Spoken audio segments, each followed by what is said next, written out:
0902 and so a video line with me videos I hold on afa so de abrayan emre no ko akasimanum na nondu abo afei na emra so se bekoto ne montana ho na yehwe enra matches eno so eba so na fei yehwe Australian Open no sen na akosipa transfer stories latest ones and the fiends mahudo pi mfa mo de meka ho na bibia enye kama pa Montana de Tony Godfather na te say nyame adom na nso Yakopon adom me so me ho eye pa yede nyame ase bibia nsi bibia nsi okay na Brighton so kwai waba bright ai adu wachi can promise I can promise oh okay odomu waba okohin oh wahwemu okay and Goslav nso waba oh okay ono ko Friday ono so kohin ono so Friday that's Monday no mo ba na oba Monday ti ono so aba okay but say na Tuesday mama aba okay mama aba okay but say can promise grade oh ana one in the family no one in the family well utimi efa utimi ko okay yeah ti ya mama aba king promise na say ni ring ni mia no ana no no e o de ba unka wi o David nti ode ama goldsmith say on me man no ana ba 1 year ni mbiem beku fi na shem oba hade e chino yonkoi but that's CP award winner and brother son tell a friend say we are live on Kessben television so OTN here live on Facebook and YouTube Kessben TV and brother son you hear some so e wa mononym e be chance here at the free Portugal our national team coach Roberto Martinez on the same P atuja or Bo Cristiano Ronaldo and the paper basso or see age just a number because we have people Euros here Chatua Spain Equagia na obetima ka say Pepe the best defender during the Euro tournament na age dear South two players you are here on our Kessben television so Ronaldo and Pepe or more I'm defining the longevity of great players no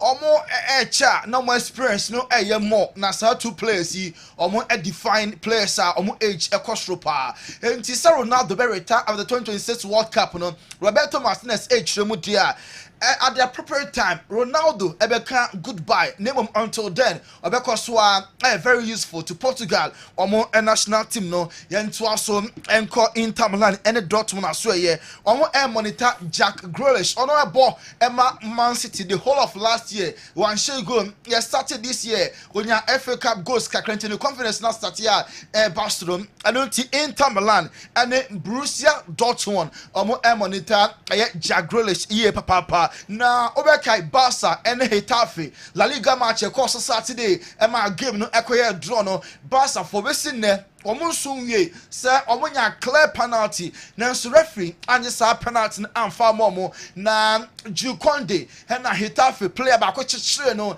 at the top box na so referee no wanye sa penalty na obekai referee Matula Horse or retired referee na odi to just say ye be start league no Spain referees committee no e be kan say o chichire obi a na our box no ma clearly omo ebeje penalty na so match e course so Saturday Barca for omo penalty appeal no and then referee Matula Horse retired one no and na ohwe our Kessben so nti Barca video nankasa ebeba wabra Jules Koundé na Barca wa ko she go na Hetafe for na chire no na so still on referee no wanje penalty no Matula Horse say a clean penalty no senka referee no eje ede ema Barca eno a Juan Porta ebeka won sempi say scandal yeda so ewo Barca so ye no mame fan so say Juan Porta Barca omo president take a decision say oye player na ka 1 year contract ana abro so 2 na onya willing say obe extend ya omo ma nsi akan biem emfa ema Barca omo ma trust stance because oye committed to the club e was say either you are in or you are out the moment obenya ka say obe say you are out and there on me freeze you better stance na contract no 1 year 2 years na beso extended year and why not omono betenase na omatretirim to say Rafinha Barca are propose contract extension Emma Rafinha na omo adene ko till June 2030 and by next week there na Rafinha contract no Barca for etimi amana official because under Hans Flick player no why a new breed why a body for crowd obia and so bono abaso and in the UEFA Champions League Barca and Benfica Portugal na Hans Flick say sa 2 games sa aka group phase in the Champions League no ehia Barca ye papa ntia na match no must win na on last game so Barca atwa so edinkonim. With this position now we are on the table number 2, so it's very important to the last 2 matches to play really well and also to get points, maybe 2 wins. It will be perfect, but it's for us very important. For a coach it's good because we have a lot of matches, also the whole rest of the season. And also for us, it's good to train something, and this is for us very important. Barca manager ahead of and then you 8 p.m. Barca and Benfica and all can some kakra elsewhere. Atletico Madrid and Leverkusen ebebo enti Diego Simeone and Xabi Alonso face to face and then you na Diego Simeone H1 Atletico Madrid omako finals no mpemienu omo NGB enti afuwe die omo target kese pa ne se UEFA Champions League this year there Atletico Madrid for ebetimi age La Liga na until Sunday ya no that first omo lusu Saturday Madrid dey share number for take your multi league no omo be so omo je na Champions League no so Atletico for dream pass omo enso ebetimi age Xabi Alonso confirm on enra say Victor Boniface onya available because ni injury no onya recover fully obetimi abo edi ama Leverkusen to omo transfer player no ebe get better and e be sound rumor the etete say Carlo Ancelotti kwa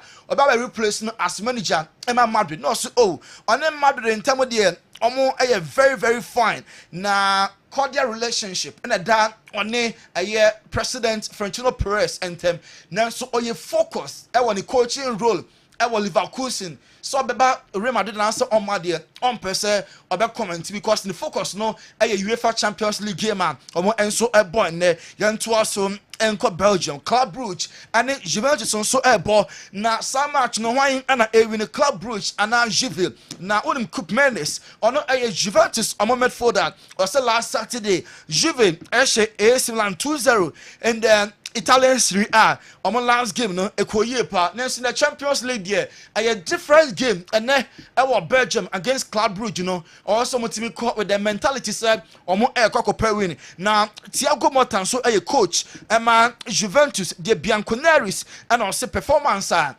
omo de mo bia last Saturday no also a so consistency very key edi kwan say omo doom so performance and now omo gina so china now omo at the punti and match na game also Juve echo 4 win now Juventus players be prior and omo part of the team ometimi asiakan and Kenan Yildiz Weston McKennie and Francesco Conceição we me 3 players and injury ejomo mombetimi asiakan edi ama Juventus Liverpool Anfield and Lille ebo Ibrahim Konate akasa edi afa match we hunu so French ni enti obo edi etia club e free ni Chrome France ne contract so ya rane o ma extend edi ama nyina no wa bomotofa wa dinkomo momientie Ibrahim Konate. No, who talked about that a few months ago? The club didn't say anything, I didn't say anything, it's one person said that and I was not ready, I didn't know when he said that, but after I spoke with the club, but I think I'm really focused on what happened now and we will see what will happen. So have you been offered a deal? Yeah. Yeah. So, and are you close to signing? This is another conversation. Yeah.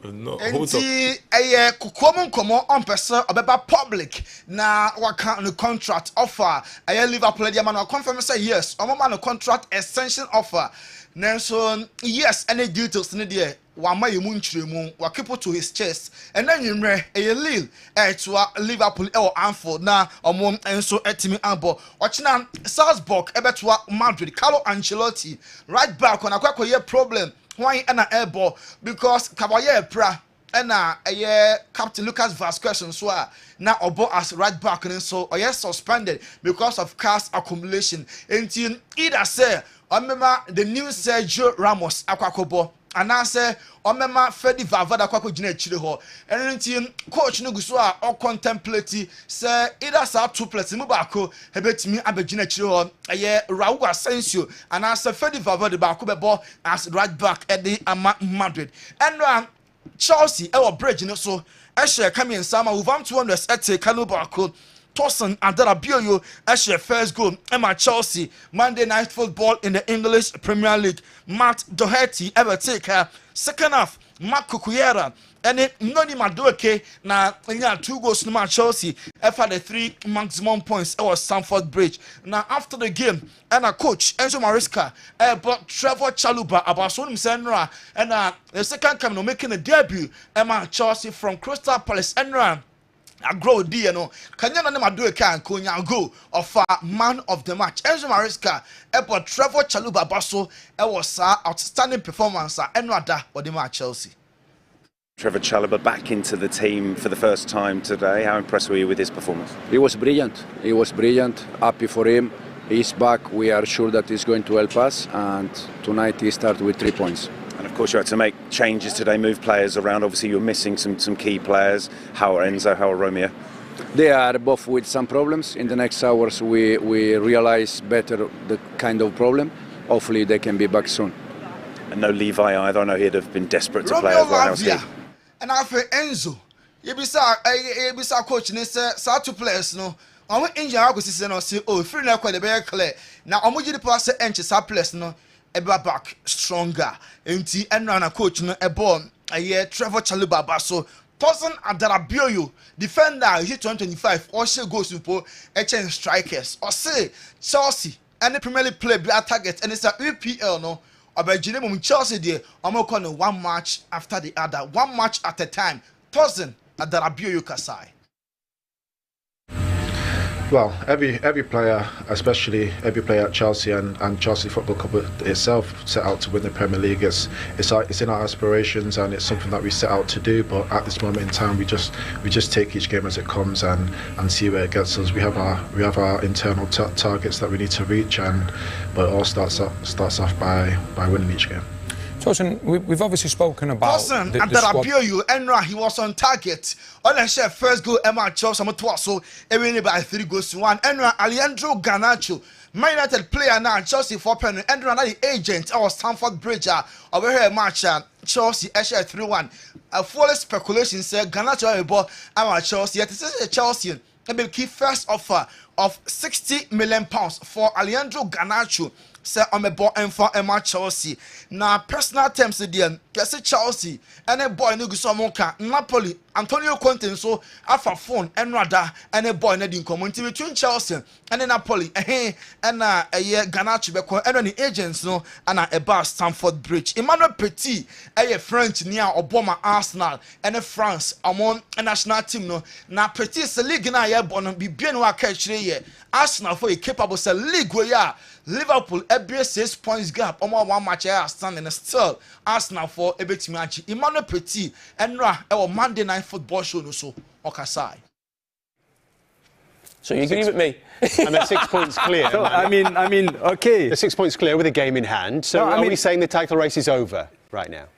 I know that you will disagree with me, but I'm pretty sure because by experience I know that, we've done it in 1998 and we've seen that this season again with Manchester City, they were fighting, for the best position and they dropped. Chelsea as well, they were second for weeks as well. So things go so fast in the Premier League. This was an extraordinary sequence of results that you just referenced. We had this discussion with Jamie before and he said to me, with all the striker you have in Arsenal, you cannot win the Premier League. I disagree with that. Because they are not far from Liverpool by scoring goals. Liverpool have 50 goals, Arsenal has 43. They are almost the same in terms of defense, 20 and 21, which means the difference is not that huge. is the points they drop when they are under controls in games, just like what happened against Newcastle, for example. On this run, because you were keeping clean sheets, you were winning games by the odd how many goal. times we won 1-0? Yeah, but you won 15 of the last 18, which took you all the way to the title, which was an extraordinary achievement. Consistency in performances and results is the most important things, if you want to win the Premier League. So the question is, can this Arsenal team do it? Yes. Recent history tells us it's a possibility. This was last season. I'll tell you Manu. why. Because they won 16 of the last 18 last season. Big games are coming back, with the Champions League. Liverpool and other teams, are dealing with so many competitions. Arsenal, they have so many injuries per year. They're going to be back. Possible Arsenal team way. Ebet me the English Premier League ya boy. On any adjune. And answer on any adjune kwa petit say Arsenal for League ya boy. And catch the crowd say omo ebet me because 1998 Arsenal for ayebida.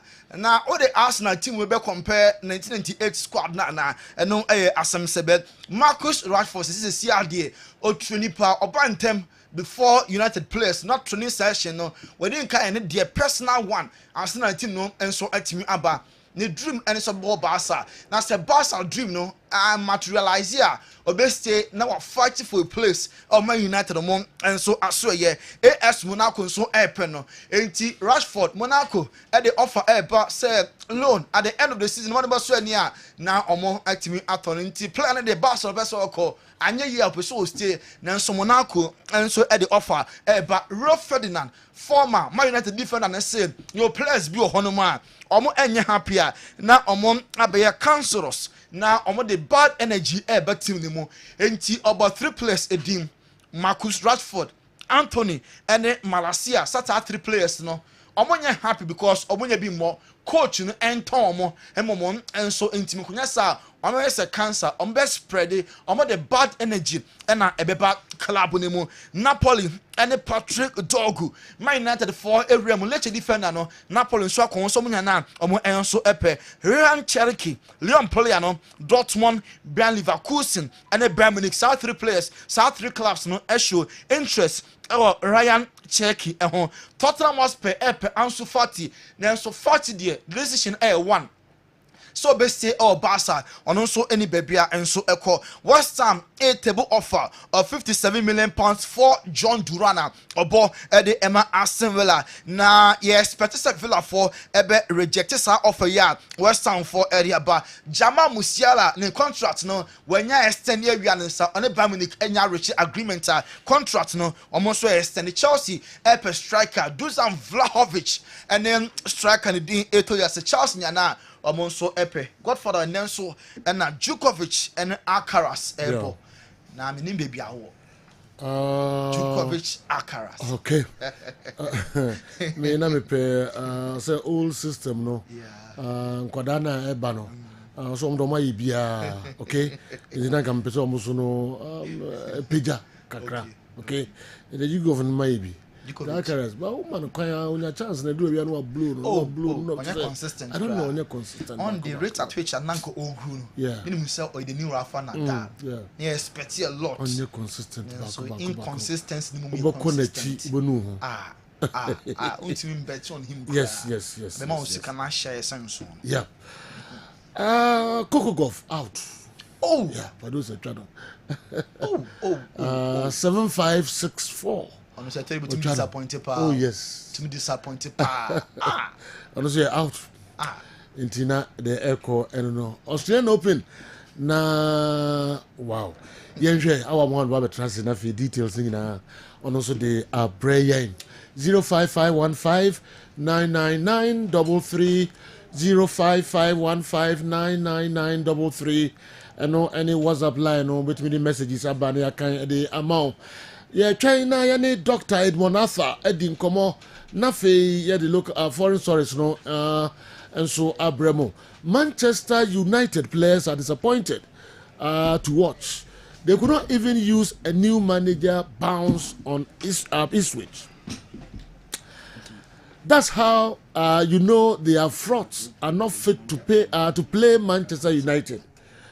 Likes of Pogba, Martial, Rashford and Herrera were flying with all this new manager bounce. Sir Cabis anyway every new Dubiasi Zongo and Ode Abre and Anope. My name is Bright from Ejusu. Today I'm sad because I'm jobless. Oh, I am Munyai Makubaya, Unya Tidabiana, Fufro, and so Eba. Let's focus on the bigger picture. Chelsea secured a fantastic win against Wolves, and we've solidified our spots in the top 4. That's the most important thing. Kudos to the team for a great performance. All right, Miko, Balm of Gilead. Now, many Doctor Edmond Arthur, and so Akudi and Komo, and Dr. George Irakwa, and so I need also because I didn't wrong. Irakwa, yeah, menya. It didn't the trims. Yes. And George, I'm saying last we found when this war. That is football. That is football. Yes. Oh yeah. And untikra na a call Sunday no. Security assemtra. Yeah, because security na ba hono. And timid crowd na ba hono. Yes. Into your core original commander hono tre say president inti na yentimi ontimi ma ne men no ma cause na president baha na ha nsema wa no doso die mfa nkose there ebe die person tight security no yes na afi eho wa ma ho ka mo bi pa catch them say da ya ka do pe bi afa kwa bi da tiro bi agofa o nyare ko o me sanya manana Anusru. Oh, sir. Oh, no. Wow. That is no suru. Okay. When you depend on Zonguda. Nehu. Yes. Wow. Yes. Yeah, no, too much. But that is football. That is football. And football, no. Yeah, it was so. A chiro nipa and yeah, no, what's our games no yeah. And that's some kitu akra. Jina hone pa obi ani. Wow.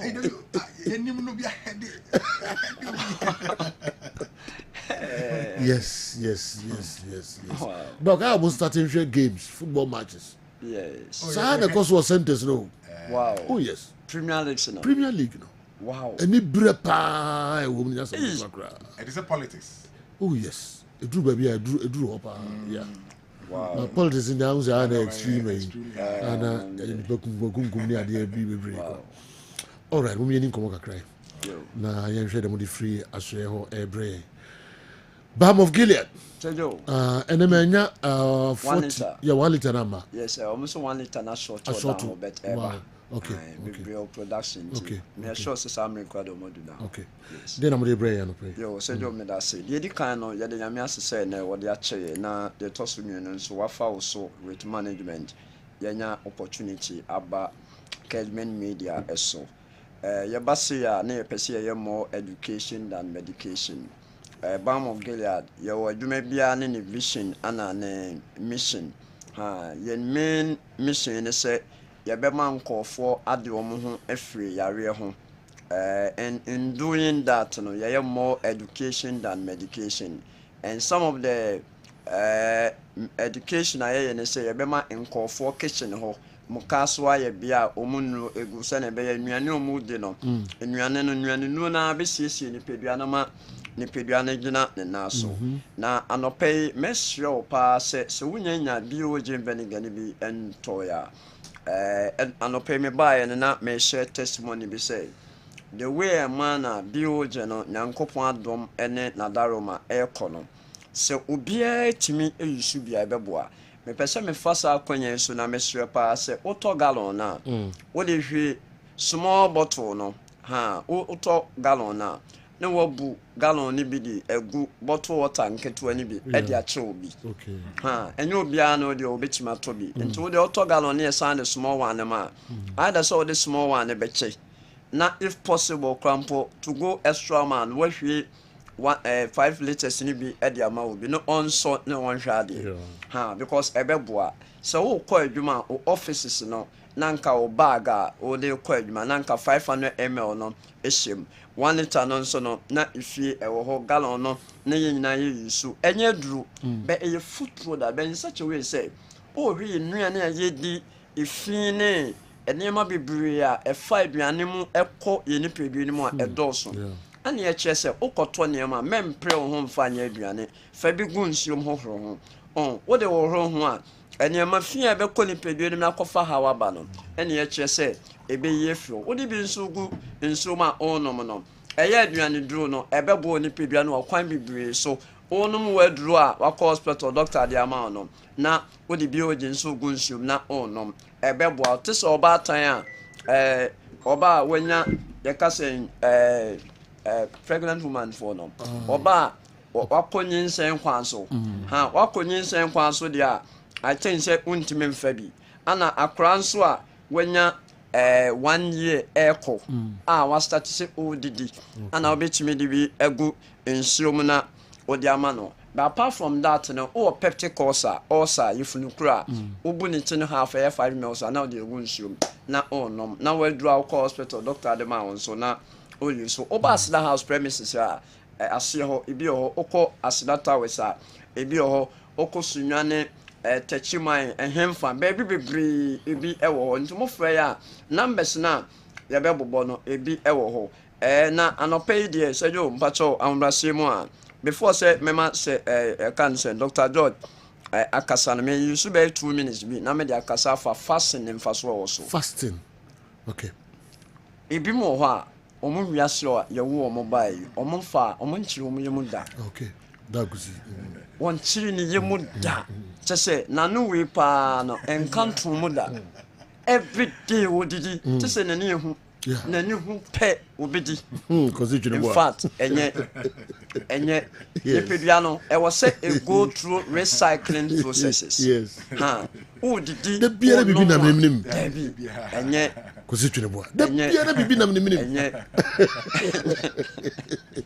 yankoi ya pese chere say ne pedua no nyame aye in such a way say it goes through recycling processes it is called autophagy whereby pedua na tissues organ cells hormones na nyama woni pedua no mu reform back to normal abra onum nsuo no na excretion take place ma nyama fie woni pedua no mu ba bonten enu nti se wo de oyefu no to ho kakra woni pedua no wo de wa bisade anase fasting so say jo ye ya botai techiri okay there is a difference between starving and then fasting o starve chire say ebia ahokyere nti onnya sika nto aduane anase one way the other because of your activities within the day no unshare then your time any day be fasting just say me wa de no be me tua me ho afiri makono de ebetuma ye solid material ebetuma ye liquid material ecosystem ni mu no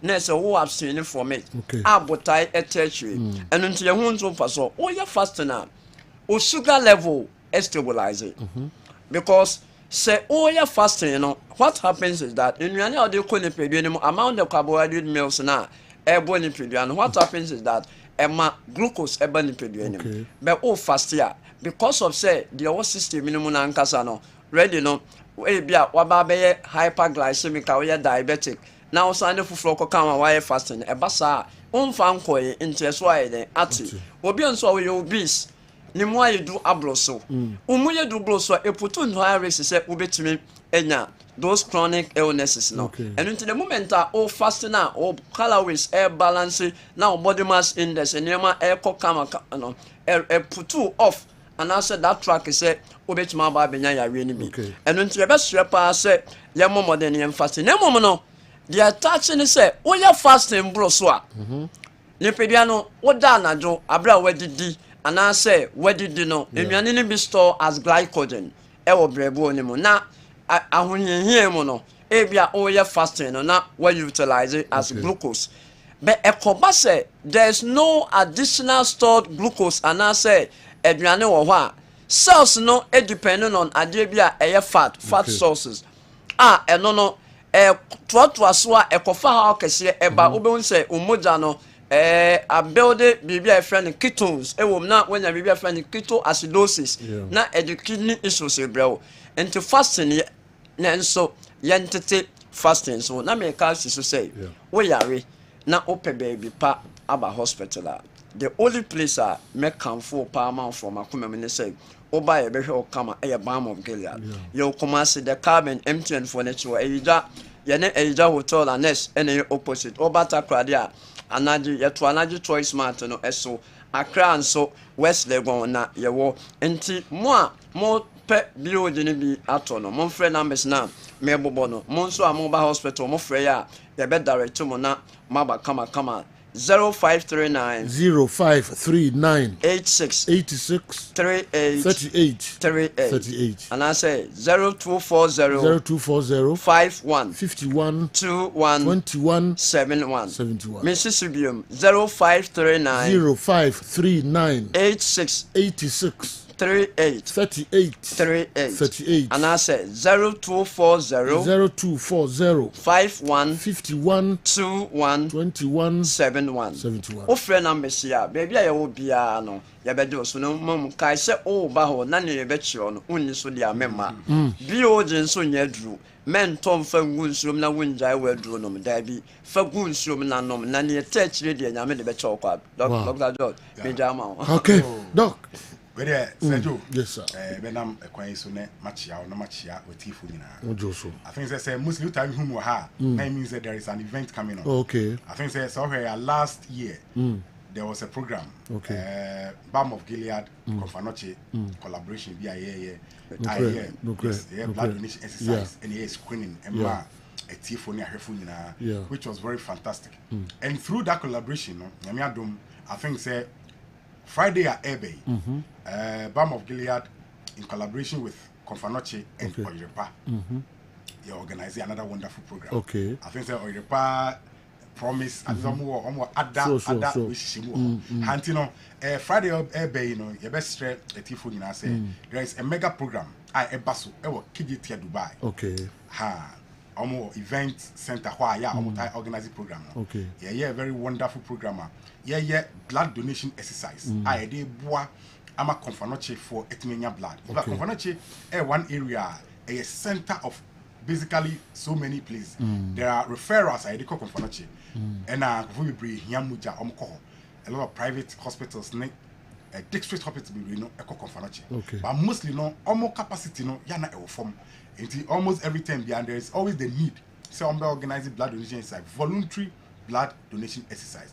I be boa ama omanya blood in stock.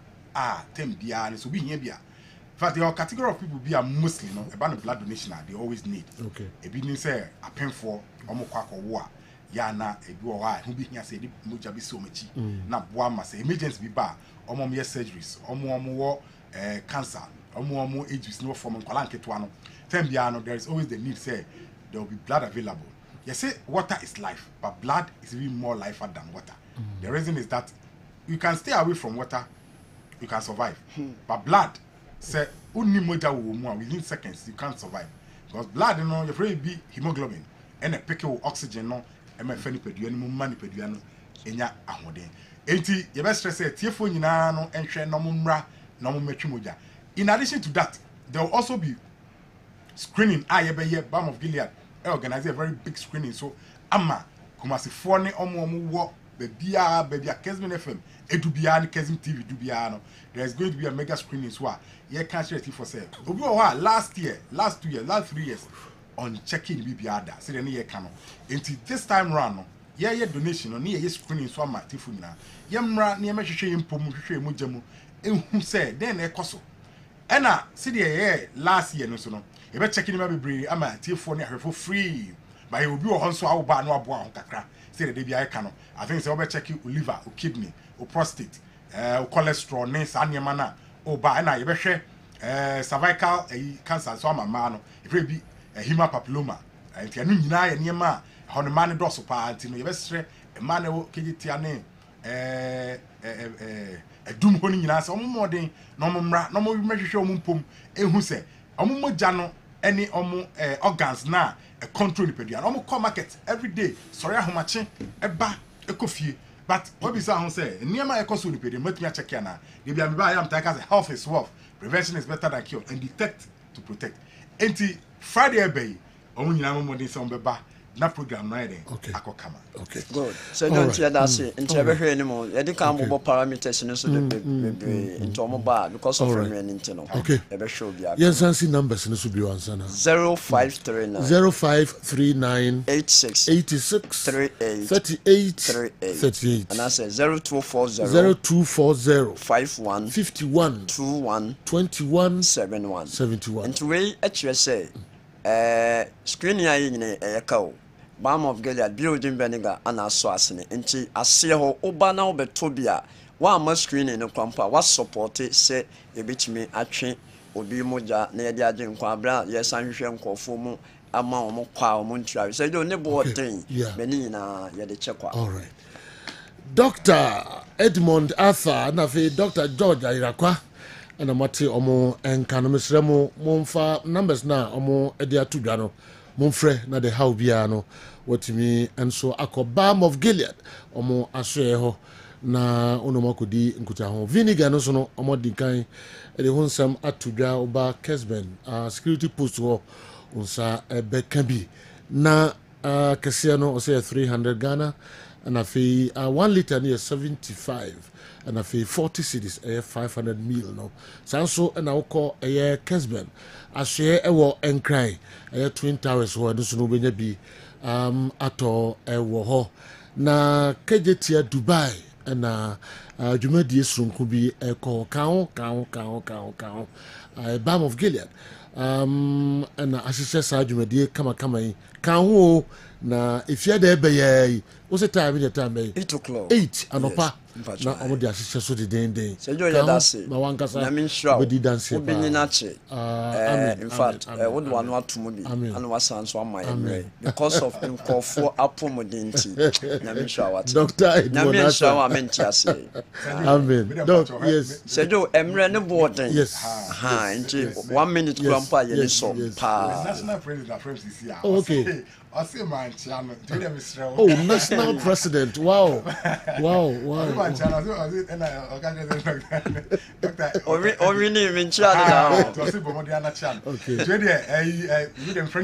Okay. But the friend Dr. Kofi Edu. Okay. Wow. But the whole Ghana only in Penia or president or Diana. Okay. He for no doma no Ghana Association of Medical Laboratory Scientists. Wow.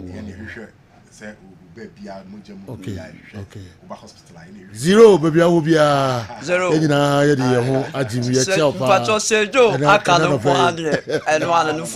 salute. All right. That was all right. Balm of Gilead. Penny for Dr. Edmond Arthur na fe Dr. George Irakwa and ayate omo enkanom. Ya twaso ede amamu zero mami sanche obium. In Shiraba or say I'm listening to you live from Sresu Timpom Barcelona house. Tonight my team Barcelona will beat Benfica by 3-1 by his grace. Okay. Yenje say umpai bono betimi abema. Quickly mami consec of Mohammed or say Alejandro Garnacho to Chelsea. Are we building a wingers team or what? This guy is never an upgrade over Joao Felix, Neto or Sancho. The leadership of Chelsea should be serious for once. What the club needs now is a tried and tested goal poacher and not a winger. Enti Zekov Mohammed na Odiwe and so Abreye Alejandro Garnacho. Chelsea for say wingers not those who team no more. Na oni bibi fufuro bia obabeye na Joao Felix Neto ni Sancho adwuma na enya de a Alejandro obabeye bibi fufuro bia ande akwaba me de no say yeah boko mo team no de mo problem enya sam kitwa de mo problem na sam kitwa mo timi ko top player mo obi na mo de na ba na mo pam de oya ade se onko Garnacho mo de Garnacho ye de mo timi ye da ho obi o wani bi e hunu se wo hwe Chelsea mo goalkeeper problem kakra mo central defense no meba Chaluba adwuma ne so nra ɛna ball na mo bon anim ho bi ani ho ohwe ball na hu and you know anyone who has followed closely Chelsea closely from the Abramovich era, because I know now bit me agina so they can say me baby, you know. You had Peter Cech as your goalkeeper. And for a long time, on any goalkeeper will bail him from every situation. In all the top coaches I'll buy, you know, it was Peter Cech. You know, centrally, you've produced the very best of central defenders. So when you're JT, now you're Ricardo Carvalho, now you're David Lewis, now you're Gary Cahill, when you're Branislav Ivanovic. Next year you benya Rudiger, now benya Thiago Silva. Said you, minima die biewa, enka Chelsea, ebo boku amoto na se mo padia. E also be na be advice mo say, munkoya de we munya de we, ansa no mutim na ye. Again, you've had the likes of Adrian Mutu, Nicolas Anelka, Jimmy Flo Hasselbank, Andrei Shevchenko, Hernan Crespo, Didier Drogba. When are the very best of strikers are no more mutim ni thick. For midfield Chelsea ni problem. Because Casedo, the likes of Romeo Latvia, Obitite, Abrante friend Enzo Fernandez. I don't think Chelsea will problem baby because next season Andre Santos, who is balling in the French League One, will join them. Dewsbury Horn so how bit me a support. It is a joke. Sa areas near areas as a Chelsea is serious. Now so almost signing players are on your upgrade over what you have. Mumre kra.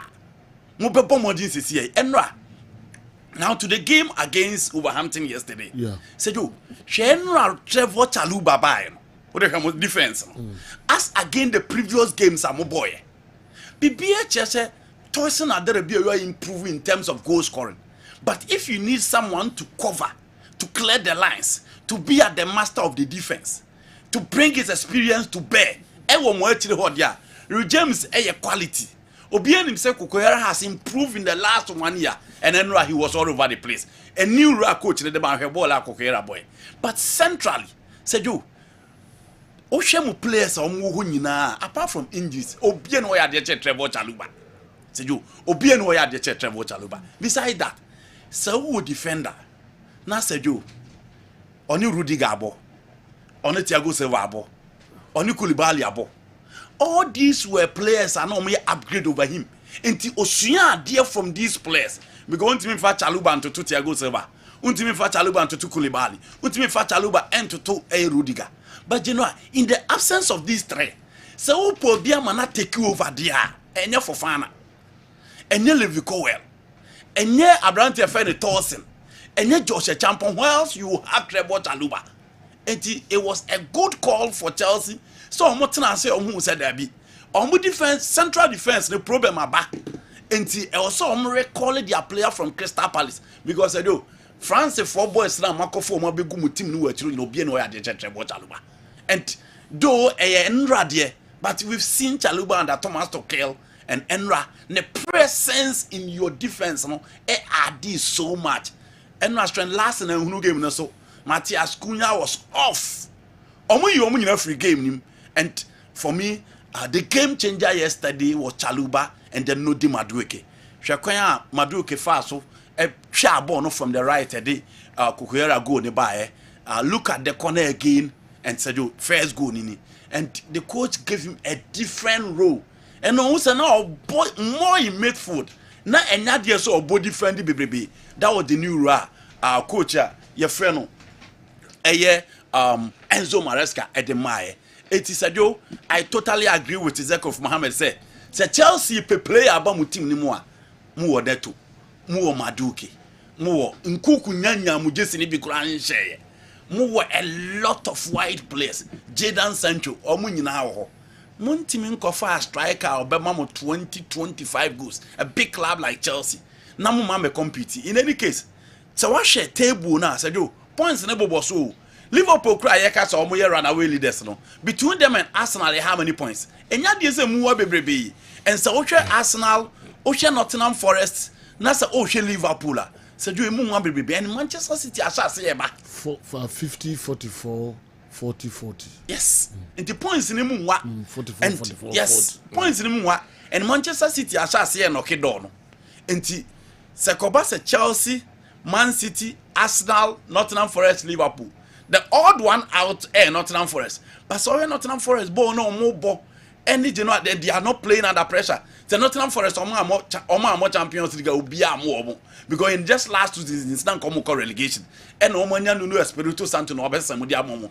Who show mo players the likes of Nathan Collins, Alex Moreno, Ofo say Ole Aina, Nikola Milenkovic, Santiago Moreno, Ofo say Elliot Anderson, Gibbs White, the likes of Chris Wood, Anthony Langa, and then Callum Hudson-Odoi. They know players so more Champions League. Obia anko bomo. Se Nuno Espirito Santo. One Champions League obia anko bomo. So they are not playing under pressure. Again, in the last 2 seasons, you have 2 unfamiliar teams are.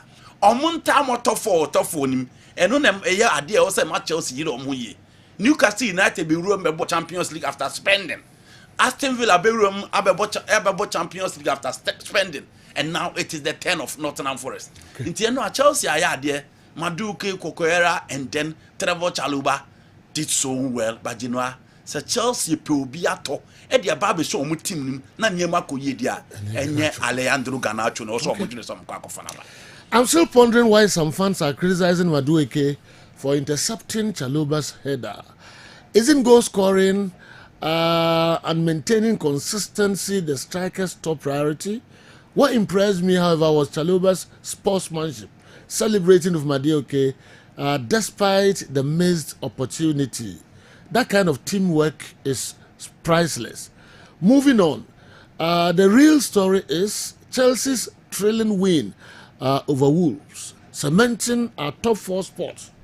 Huge kudos to the team for an outstanding performance. Fadiga Maestro, anyway, every bomber and so Breye. Na minim kofo criticize Madueke. Sure. Sa when my head and uncle net. No ko ji goal. Yeah. Okay. So born na asheri. Na born na asheri. Okay. And odi ni tikopem share. Okay. In fact post match crowd interview I apologize say to Chalobah. And then he said say he's a striker and that's why attacker. Ne ye de ne buy so much goals into on go be nye bi obehye. Yeah. I see. Sa ball ni heavy. O ball na le connect him dada. Remori. Yeah. And on only dinity. So but I sure say ball no better. For some he stole Chalobah's goal. Ti omu interview no. And also sorry for Chalobah but he's a striker and na Jumani say on she go. Nti go e available be obehye. Okay. And the end was for Kakranka. Okay. Now, many stories are answer Champions League. Champions League, young room crowd, and I was a bit more picky one story before Champions League games, you know, and so. But chances, you know, as a Casachre, no, you do a beer. I say, obey saves, I'm not quite dear beaches, and a boy didn't one punch ball. Why not? A poor decision from him. Why not? All right. Why not? Or keep Chelsea post this kind of performance. Debbie. And you know, my team no more better players or more striker no munyadi or moye no munyai. Omo macho mo be guano ha unhu adwuma bi omo yede mo. All right. Yanko games no ka cry. Okay. No, before games now yeah, general just 2 picks. Bakoye Emmanuel Petit said he thinks Arsenal can still win the league, and that's one more time 1998 omuyebi not Gabon Susia, but they came back to win it. So for him it's still possible for Arsenal to win the league, and in fact we're too optimistic Arsenal can do it. But you know it's funny, she knew Arsenal beat Major League week.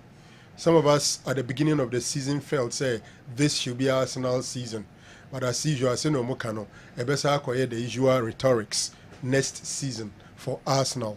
You know, I'll say Tim Bibe to me, I comeback. Actuaso ababe BBC ya. Ya na ejiraniema bibri. So first of all, team na yeshen enimu say obeba be ye comeback no try abechi do ani nenimu no. Say team na holding. no wahwe team no nso a wa take lead no ono nso ahoden so offer Arsenal ahoden as compared to the Petit Emmanuel mu team na omode yes ade na enye team we afa no kra. Those times you have David Seaman in post. David Seaman would need to Raya ho a difference in soon because that was time when David Seaman won the form power. You are talking about Martin Keown at the same Tony Adams. Patrick Vieira, the general, Adrian Midfield, Petit Emmanuel, Frederick Lumbeck, Dennis Beckham, Nwanko Kanu, Nicolas Anelka. These were big boys. And around that time, Arsenal was a league-winning side. From 1999-98 to Urbano, net teams were Muji League in Arsenal and Manchester United. Yeah. These were the teams winning the league. Into that winning mentality was with Arsenal. Into that time, Arsenal to me they come back. Now the band now, because Arsenal now you cannot say no. Or winning league, you know, we are in some 20 years now, 204, 25. Until we are in 2025 season. So some 2 decades, Arsenal has not won the league. They are not a league winning side now. Until so mu confirm say now fey almost starman as the former a bad day so we be convincing me say Arsenal will come back. And the other factor, a team now what taking lead, you know. Ube to me a team now what they are saying. General Liverpool, me baby. They are the most informed team in the world now. Yeah. They are the most informed team in the world now. 6 Champions League games, 6 wins, 18 points, cool in the bucket. They are the only side in the Champions League on drop a point. In the Oba Champions League, Omo Bo Boni Oba Premier League, so they've lost just a game in the entire season. Liverpool is not easily playable. In the Niawa 2 anamone di kind of opes or chino na onona chumu 6 points. As our outstanding gamer and no beka hua oko 53 now 44 no. Look, forget it. Yeah.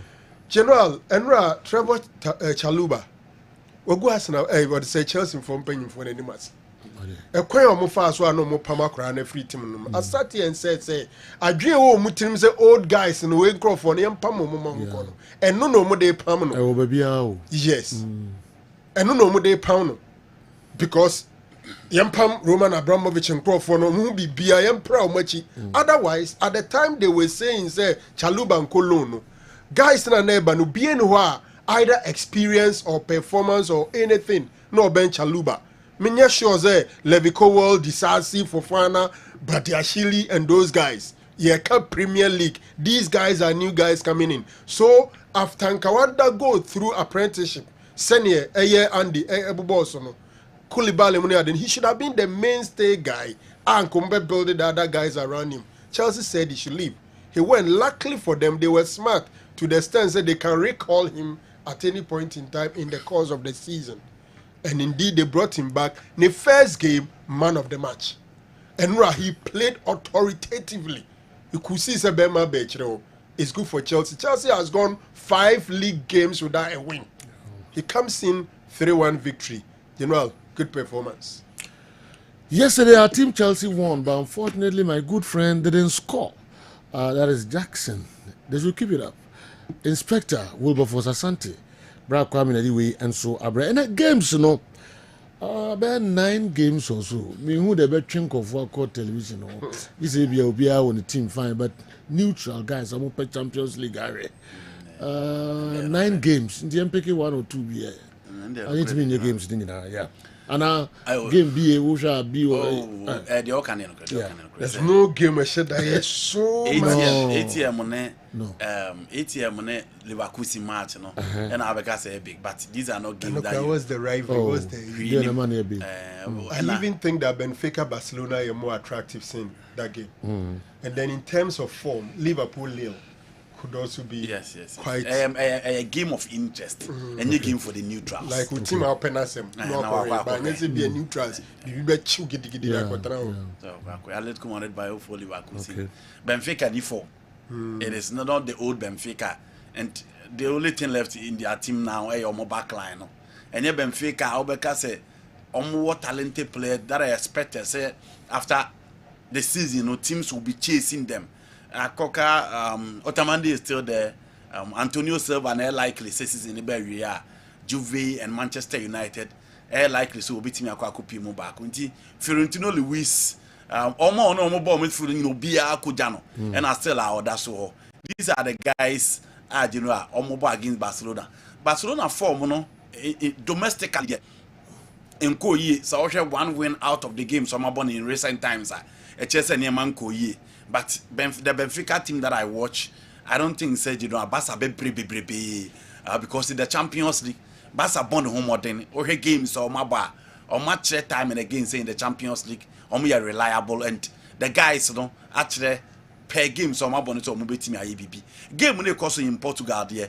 Barca call Portugal in recent times, they are not giving me a thing. You can't the last time on mobile against a team my friend FC Porto. Barca bread, but eventually Omutimi ABB echo money. Benfica, the first season of Javi, Obia Kaya Adi Omobaye, that Champions League at that time. Abraham Abraham Munich, that group, no. Adi Omoye na no washe. But you know, at that Benfica team, clearly from this one. Omobe pra, but again that I feel say Barcelona beating already. Bayern 0-4 Leverkusen against ATM. ATM so 2 games on my ball was Sevetas in Abako no multi arena. Lille Ebaho Eba be share man no be anti-ase. Social game on board weekend here against Leganes no Leganes has stop 15 games unbeaten run. Leganes has stop inti pressure that Diego Simeone so Real Madrid have take over in the Champions League and said the no. But at least this season Kaosha when injuries will be especially in defense because Jose Maria Jimenez will not be available. But Sawashe Clemel and Glebeka and Lilo Mad were improving in terms of play. And then Javi Gallen, Marcos Llorente will be back. Pablo Barrios, Rodrigo De Paul, Conor Gallagher will be on the left. Now Noaneba Giovanni Simeone about right with Griezmann and then Abrante friend Julian Alvarez leading the line. Team are your friend Leverkusen, so you know. Games so born away this season in the Champions League, no. More de born course. The previous season, Kobo Europa Cup, no, na etieno. And whoever watched them against Liverpool, and we say Liverpool etete passa, but at home at the Bay Arena, more de bono eswenia. Home dia eyade. Against Atletico Madrid almost so they look unpredictable on paper. But so okay Leverkusen set now. This is a consistent setup with Absuba, Ofa Obi Etise, Jonathan Ta, Hakimpe, Ofa Nodim, Mukele, the likes of Zaka, Palacios, and then their main man Florent Vase. These are the guys who will be room or AS There are a match of equals, but ATM when him said someone really almost chance of qualifying of him. Make a double chance for Atletico Madrid at the Cevitas. All right, family anyway, and see her. Now, for Yentuaso, and for Kessben Television, Kessben 93.3, Kessben 92.9 Accra. I want to ask Andy Kem, is he going to still doubt the fact that Moises Caicedo was 100 million? Please. As it stands now, I think Brighton should have made more than what they got. What a talent, Caicedo. Blankson, Kojo Skoba, anyway, Ifri Takwa, and Abreye. There's a Kodano, Yamoka Kra, Granny Yakama, but as all your wordma. Oh, you know, I've never doubted the quality of Moise Caicedo. Okay. I mean, doubt to that. Because to have Ecuadorian being in the Premier League, how many Ecuador for the team born in Europe or team Yomo, Ena Valencia, and then the Manchester United boy, Antonio Valencia. Very few guys in the free crew or Mutimi Bairo be Mickey Mark, no, especially in the Premier League. Intimate doubt on the quality and so I shall Brighton players now. Pick McAllister, pick Levi Cowell, add Moise Caicedo. Individually, I'm very good. But at that time, as a defensive midfielder, no New Chief. Yes. Ghana Premier League number we make round 1 no. Na mashadi di ya na man for doubt say enyama best san in the second round. Okay. Chief, I doubt. We akoye say we bo bi ha we san komo no. Madwene chem say this second round no. Emma has to focus to comedy, despite our performance, our signings in yet they are struggling to put themselves in the top 4. Heart of Lions performance or their Mayer from match they won at the coach Bashir Ford. Still, when we are not first, second, or even third, or the fourth. Now, Michelle League, the Echo Dino, imagine it, say Joe, you best when you're a new winner in the Ghana Premier League. You've been a new winner. You've been a new winner. As Gold Stars. Nations. Heart of Lions. Me and Sano. Okay. Bakobeji. Now, Nations happen to be the best attack so far this season. Almost 20 goals. Very, very unparalleled. In the final third, they create, they score, they play with fun a lot of the time. So, the Nations, the ball, then you know the pressure, be more defense now, on be retreating into their own shells. So, Joe, on be more pressure power. They've gotten hold of Arnaud from Bicham United, and he's one of the best playmakers in the game. Even goal scoring, crana, any key attributes, you know, this season, or bad Nations, you know, or Yadipa. Talk about somebody like Boris Banju, that boy, you know, the performance, you know, and yet to sort of love like him strikers, you know, but Boris is doing some good job for Nations. Madrid says, Joe, second round of the league, you know, Kotoka has a so good sort to talk.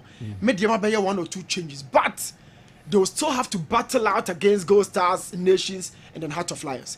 But then, Brekum Chelsea, Emma, Medium, how children will Brekum. That's a special game, no border. So, Medium, I want to make the league, you know. Oh, we're out. We're out. But you made the message, I want to make the league, you know. Are they? So, we league in round 1, now I hit a 30-point mark, you know, count yourself out. First round of the league after 17 games. So, want to me accumulate 30 points, says yo, you who seen change. Just a BB extreme and a bema wako. Now extreme and say wow performance. How bet me uplifting. Now all bonfire against the other teams and say also bet me at Yabomachi. It couples that. So one to me, I say me am a koto matuto. Say Joe, and you don't quite enough. Me they want me hit 30 point mark, you know. Me I've written them out so far. Me the man was saying table no 26. 26. Yeah. Okay. And I do lead in 33. 33. Gold Stars. Yeah. 31. 30. I say I qualify for 33, 32, 31. Okay. One. Leading here 33. Yes. Yeah. But medium the points in more. Medium 26. Medium 26. Per your yardstick there, then you are taking us work out. Has is 29. Has is 29. Almost make it 30 points. Because first round, you know, I'm going 30 points. Yes. And that has been the precedences in the last 5 seasons. Omoaji League, you know. First round, I saw hit 30, you know. Now I can fight and you're the so I hit 30. Say Joe, you are out. When you go 31 after that, also you messenger. Man, more could me come almost on Belgium. What's in new? There will be new winner. Now I'm going to go a new winner. Debbie. And I'm okay. Or can you only be that? Okay. They are the most successful. Yeah. But Nations were 21 goals, but not 20. It's Kotoko that has 20 goals. Okay. In terms of after Nations, the next highest scoring team is Kotoko. It is a Gold Stars, Heart of Lions, and a Nations. They are so primed. So primed. Wow. Per the precedences from the last 5 seasons, a common Samatics, a common House of Folk and Abuadu, a common media man and coach, Adote Duncan, and Abu Rabi, because on Wayami answer, Adote the NBA last 13 games. Abu Rabi Duncan and a started Jumano. So, check it, the bar, we see Samatas, the the highest points out with the Bajino are around 62, 63, 64, 65. Okay. It is a winning rat 30 say there. Now 17 games I can win our copa. So Joe Obebre. What right of Kotoko Hatchofuk? All right, yeah. Okay, fine, in a way. Yeah. In a way. Yeah, because what you 3 teams. 30 no, 30 na you or more. And me on. 30 you Kotoko. Some days I do come on. 30 you Kotoko. Kotoko Rembi. Me say we are 29. I come from the account yourself out. Okay. But I'm out tipu omudi. Who rated has in count? What the Kotoko shame? Yes, Kotoko has. And count out tipu omono. I don't know that no. Ah, the other way. Oh, confess no. But with the 30 points in their career, Kotoko shame be. No, who confused you? Our money can say. Now we'll be confused. New Kawase. Yeah, much. On table no.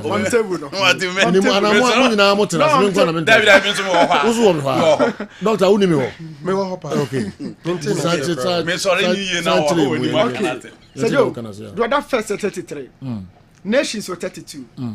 Kotoko 31. Heart of Lions 30. Bechem 30. Marie. Wow 29 biano. We are out. Yes. Okay. On authority based on precedences from the last 5 winners. This is only 30. This one hit 30 in the first round. Okay. Okay. But out of 30, 31, you know, 33, no. The tipo no. Three teams. Yes, me and Sano. Okay. Me and Sano. Okay. Me and Sano. All right. Inti un tipo kotokone heart of folk. Kotoko so san Lions ho. Lions da kotokwechi. Yeah. Bado tipo no. Lions da kotokwechi. Dey na ma ko tipo Lions na un tipo kotoko. Consistency number 1. Consistency as in saying. Lions borrow atofo no free ho. Kotokotofo no bamba me ensa free mu. Ye ba be round 1 obam. So consistency number 1. Why multiple Lions as part of the 2 now omo soro ho no. But Kotoko they've been consistent in the last couple of games. But in Fifi ho no omo tehwe ba mienu. And no me we fear kakra second round no. Na who so omo be ebe second round no stronger. Yes, stronger than the coaching komo bi so. Stronger than the coaching komo bi so. Consistency no. Ebe you consistency na free. Yes. Inconsistency be na free man be consistent. Because ebe second round no stronger. And no adan na me draw attention say a control so bebam. Kotoko obeko has a folk. Kotoko obeko Pando. Pando in 2 years they haven't lost a game except last weekend. Nations Okuma Kunini on one of share Samates for the first time when Mukromo or the Biakwa Heart of Lions. I call one pane bako. First time in 2 years. Nations in Kwana Abrikisa record. So Kotoko Beko Nations Abrakase. Obeko has a folk. Obeko Pando. Obeko Bibiani Dance Park. These 4 games we know. Obeko Samra Boy. 15 points. Kotoko Nyanina. Okay. Regardless of the consistency, I'm 15 points. We win nyina. Ontumi kwasha has, kwasha Samates, ensha Out of Lines, ensha Brankese, enkwasha Gold Stars. NC we league. Omo tipu omo no omo ni away duels. Yeah, yes. Gold Stars. Yeah, Gold Stars abo house for career. Our way. Oshe no. Wabo Pando abo Samates obo draw mienu. Wabo me diema awie our way. Wabo Kotoko awie our way. It goes as be transfer teams in nyina. Heart of Lions wabo me diema our way awie. Wabo Kotoko awie. Washa has folk who no ho. Afi no beba away. So travels no Kotoko dey any more difficult thing or this no. Okay. Away kono. E more difficult. Thing other teams no. Well. Yeah, but interestingly, unse new what for name especially if you reach first round. Now make it 30 marks and to me G-League, you know. Honestly, that's why you be the last 5 years, you know. Previous precedents. Yes. Precedents. Does it include when we're doing 16 team league? Because now me check previous winners, any points on the G-League. The last 5 seasons. 16 points, 16 teams in a free. The last 5 seasons. Some of what do about 80. But free some of what do the end about last 5. Last 5. Some of what do the 61 a G. 61. That is 30 times 2 plus 1. Kotoko is 67. That is the highest in the last 5 years. Yes, in the last 5 years. That is the highest. Okay. The highest. Then Mediama the 60. Samates the 61. Then yes. So it means that with the 18 team league, Obia to Minya at least twice as much as 30 into the new team came. If you are winning by arguing, say only league in the Ukraine, first round, when you're 30, you are not likely to win to make 60. Sure. But you know, sure, hold on. Because the first round, I'll make it 30 points. Then second round, just say be something extraordinary to get more than 30 in the second round. But general, first round, 17 games, which is a total of I think 54. Into the lady league, you know, in 33, a little over 50%. Teams no more than monobo so because the only lead in the crown or in shut there nya points gidi sa onyi no because leading now 33 out of 54 points are then you have not been extraordinary to even lead our league. Can somebody also define that as competitive? 51 and 54. 17 by that would be 51. 51, not 54. Yeah, that would be 51. Yeah, 51. Yeah. So if you have 33 out of 51, that works out to 64.7%. What is the points of money? But Newton, okay. Let's see. Baby, I may I one make it 30 marks in the first round now. One here second round. Maybe away more than 30. Okay. Now when you 60 points so in our 18-team league, Edding so did less than 60 points every winning league. Maybe I disagree with him big time. Placing the chances of Heart of Lions, who is lying fourth behind Consistency. Consistency. Good define it. If you are consistent, you are gathering points. You are gathering points. How come you are consistent but you have lower points? You know, time on the room, EDP. We are not talking about top 4. Okay. Have they been consistent on top? On league. Okay. No, my only disagreement is that league now I'm afraid. So Koto focus on Bejia, they will win it. Omukas on Bejia. No more Omukas on Bejia. Omukas on Bejia. Oh, when you bring so Omukas on Bejia. And no answer Omukas a second of 4 league. Oh, some Canada. League in Babesha say. Metna Haka say, I will not accept players you knew.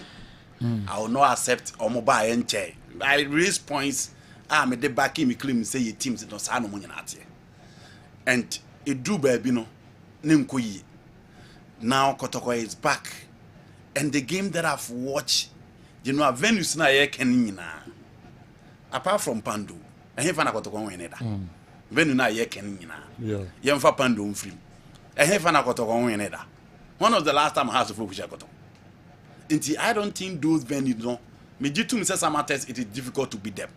But the Kotoko team that I've watched, you know, say Omunina due to said they want to win at that. You know, I don't think Ghost Stars they've been consistent. And to go to Basaka, beat them, and I watch them against Kotoko. Even with a numerical disadvantage, they played. But Kotoko has one baby anida. It is not as if Kotoko have not beaten Ghost Stars over there. Omasha Omoda. So I agree. The measuring rod now will be Ghost Stars. But for Heart of Lions and Nations FC, me do to say Nations echo venues are very difficult to win. But say you, apart from Ghost Stars, I think Kotoko what it takes. We need the umbrella. Kotoko Nations a match. You don't just write it off. Tell Newton Kumasi Asante Kotoko has also scored 20 goals. And let him know that we will win the league. Midiama, Chelsea, Aduana, Bechem United are coming to Kumasi. Tell him we have 6 points to grab in Accra in the second round away. At least 4 points at Bravo away. Western will follow later. Nidako. Oh, the region. Oh, Nidako. Oh, 3 matches are likely to go to winning. Intina and also 6 points to Accra. Yeah. Obeji Lions are Lego. Obeji has Lego. Lego. Dabi Lego ndo akotwegu. Accra Lions on the heart. Augusta say bon one weekend in Lagos cities. Yeah. E wo home na away. Na Kotoko Bokarela. Okay. Augusta will meet Lagos cities. All right. And the controversial issues now back Chelsea ni Mediema game no. When you need na incident na. When you need na. Because almost minutes be almost a penalty. Is it 8 and 12 minutes? 12 minutes and a 48 minutes. Mediema phone. But no, Chelsea. Chelsea phone. Yes, Chelsea. Mediema the omu penalty na ba Mediema the omu penalty na ba. Obi abaka say penalty no minima there. This is a penta was best bro. No, but from angle now trying no. The penalty be over. But from angle they trying the penalty. Yes. You know will be uncontested. Yes. Video ni will be uncontested. Chelsea a goal. Chelsea share goal 45 plus 2. And Media Martino 89th minute starts now. 45 plus 2 first half and second half. First half. You know penalty. 45 plus 2. Penalty. First half. Yes, penalty nini. wa mo hwe match no penalty na media manya yen ni man nkwansan Oji. na ya kase we penalty but Chelsea is no way no mo kan wa Chelsea is in penalty also man contest penalty we Chelsea is man contest penalty name the 12 and 48 minutes almost nya penalty referee no ange eno wasam ne ka starts are nya the 45+2 and Chelsea share and 89th mediama take no and Chelsea starts no it says 90+8 and almost share winning goal 90. But winning goal naturally no and still chairman Amofa Jantua and then the coach Kofi Yesu omo buafuye papa referee no handle match no in the news on by yes game we nya there 12 and 48 minutes ni yan referee Kaleba ademo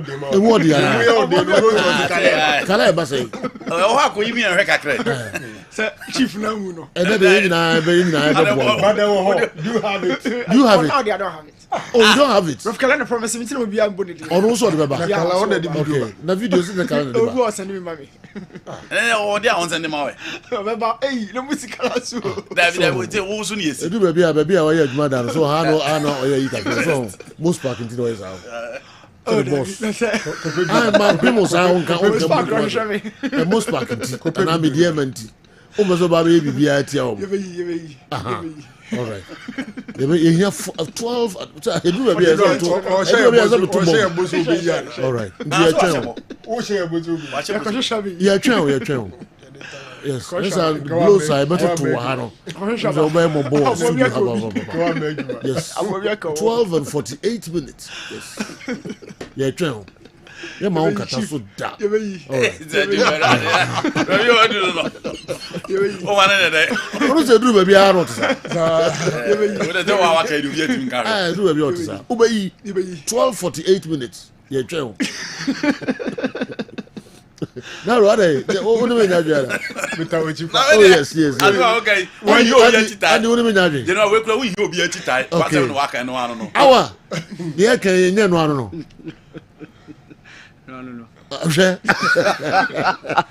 okay inti ye edu ha ye ntwe kala edu ha na mo be yidi ache because Amofa Jantua ene Kofi Yesu ombu ofu pa okay and Amofa Jantua dey message bi ba fence program no so ema ye kan ye and then I can pese me no edi nkomonti me pe se minya no na fi o kan sam kakra e wa ha but I don't know and small kind no na ye adwen sa no shi kakra okay it is so frustrating to invest in Ghana football for referees to come to the Golden City Stadium with an agenda to rob Brekum Chelsea Football Club.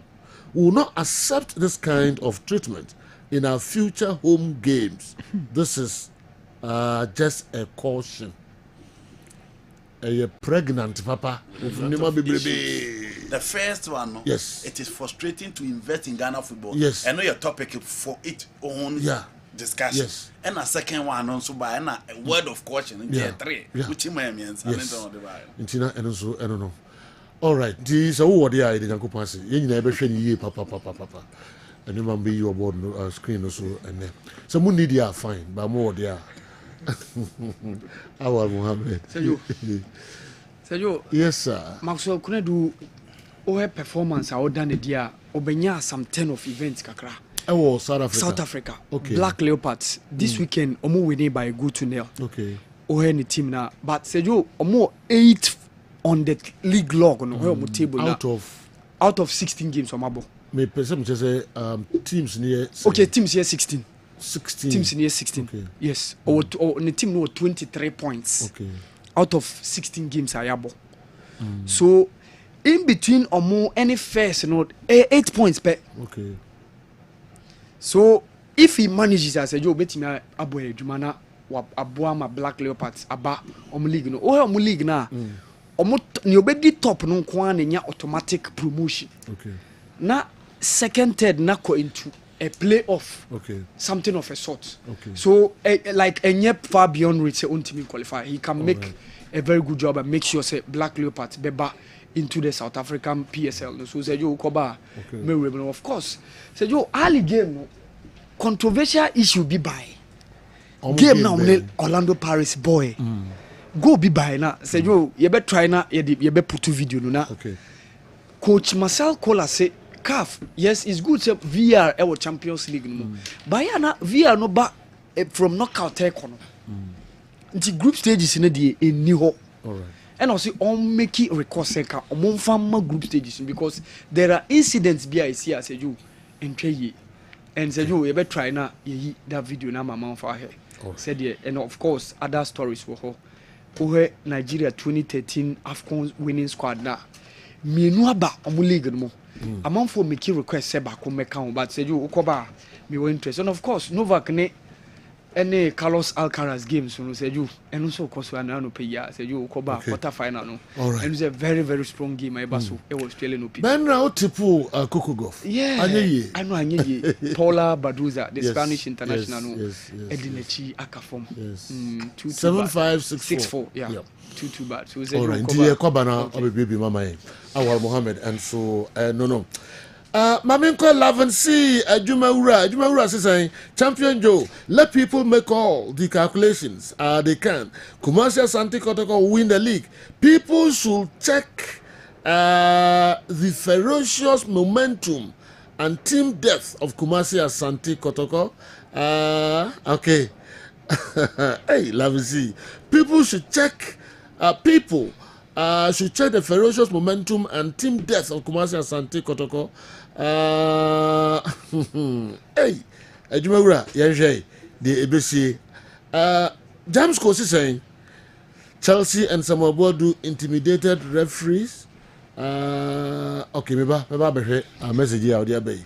There be out there some two biso. Our Abulai. Akwaba. Abulase Boko. I'm not doing Boko. Any Jiankwa. Yeah. Okay. Me kwaba no ba chere me Jiankwa chrono. Okay. Okay. What about worry about Kwanka one? About me go see your preparation. Abe ba Kwanka one. There's now court number 4 now. That's what them random acquaintance. What's your problem? Yeah, come back. With the Isa, the emphasis 7,000. Abulai. All right. 24 more cover. Sayo, so. Janishua. Wa, and Abeba. No crepa. Didn't I?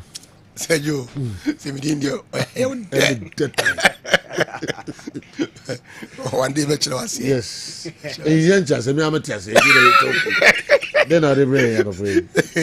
Said you with us if he, I will find you more demand with what's here for no her phone and nano pay. I mean, far more in Embra Divine Hope Herbal Center.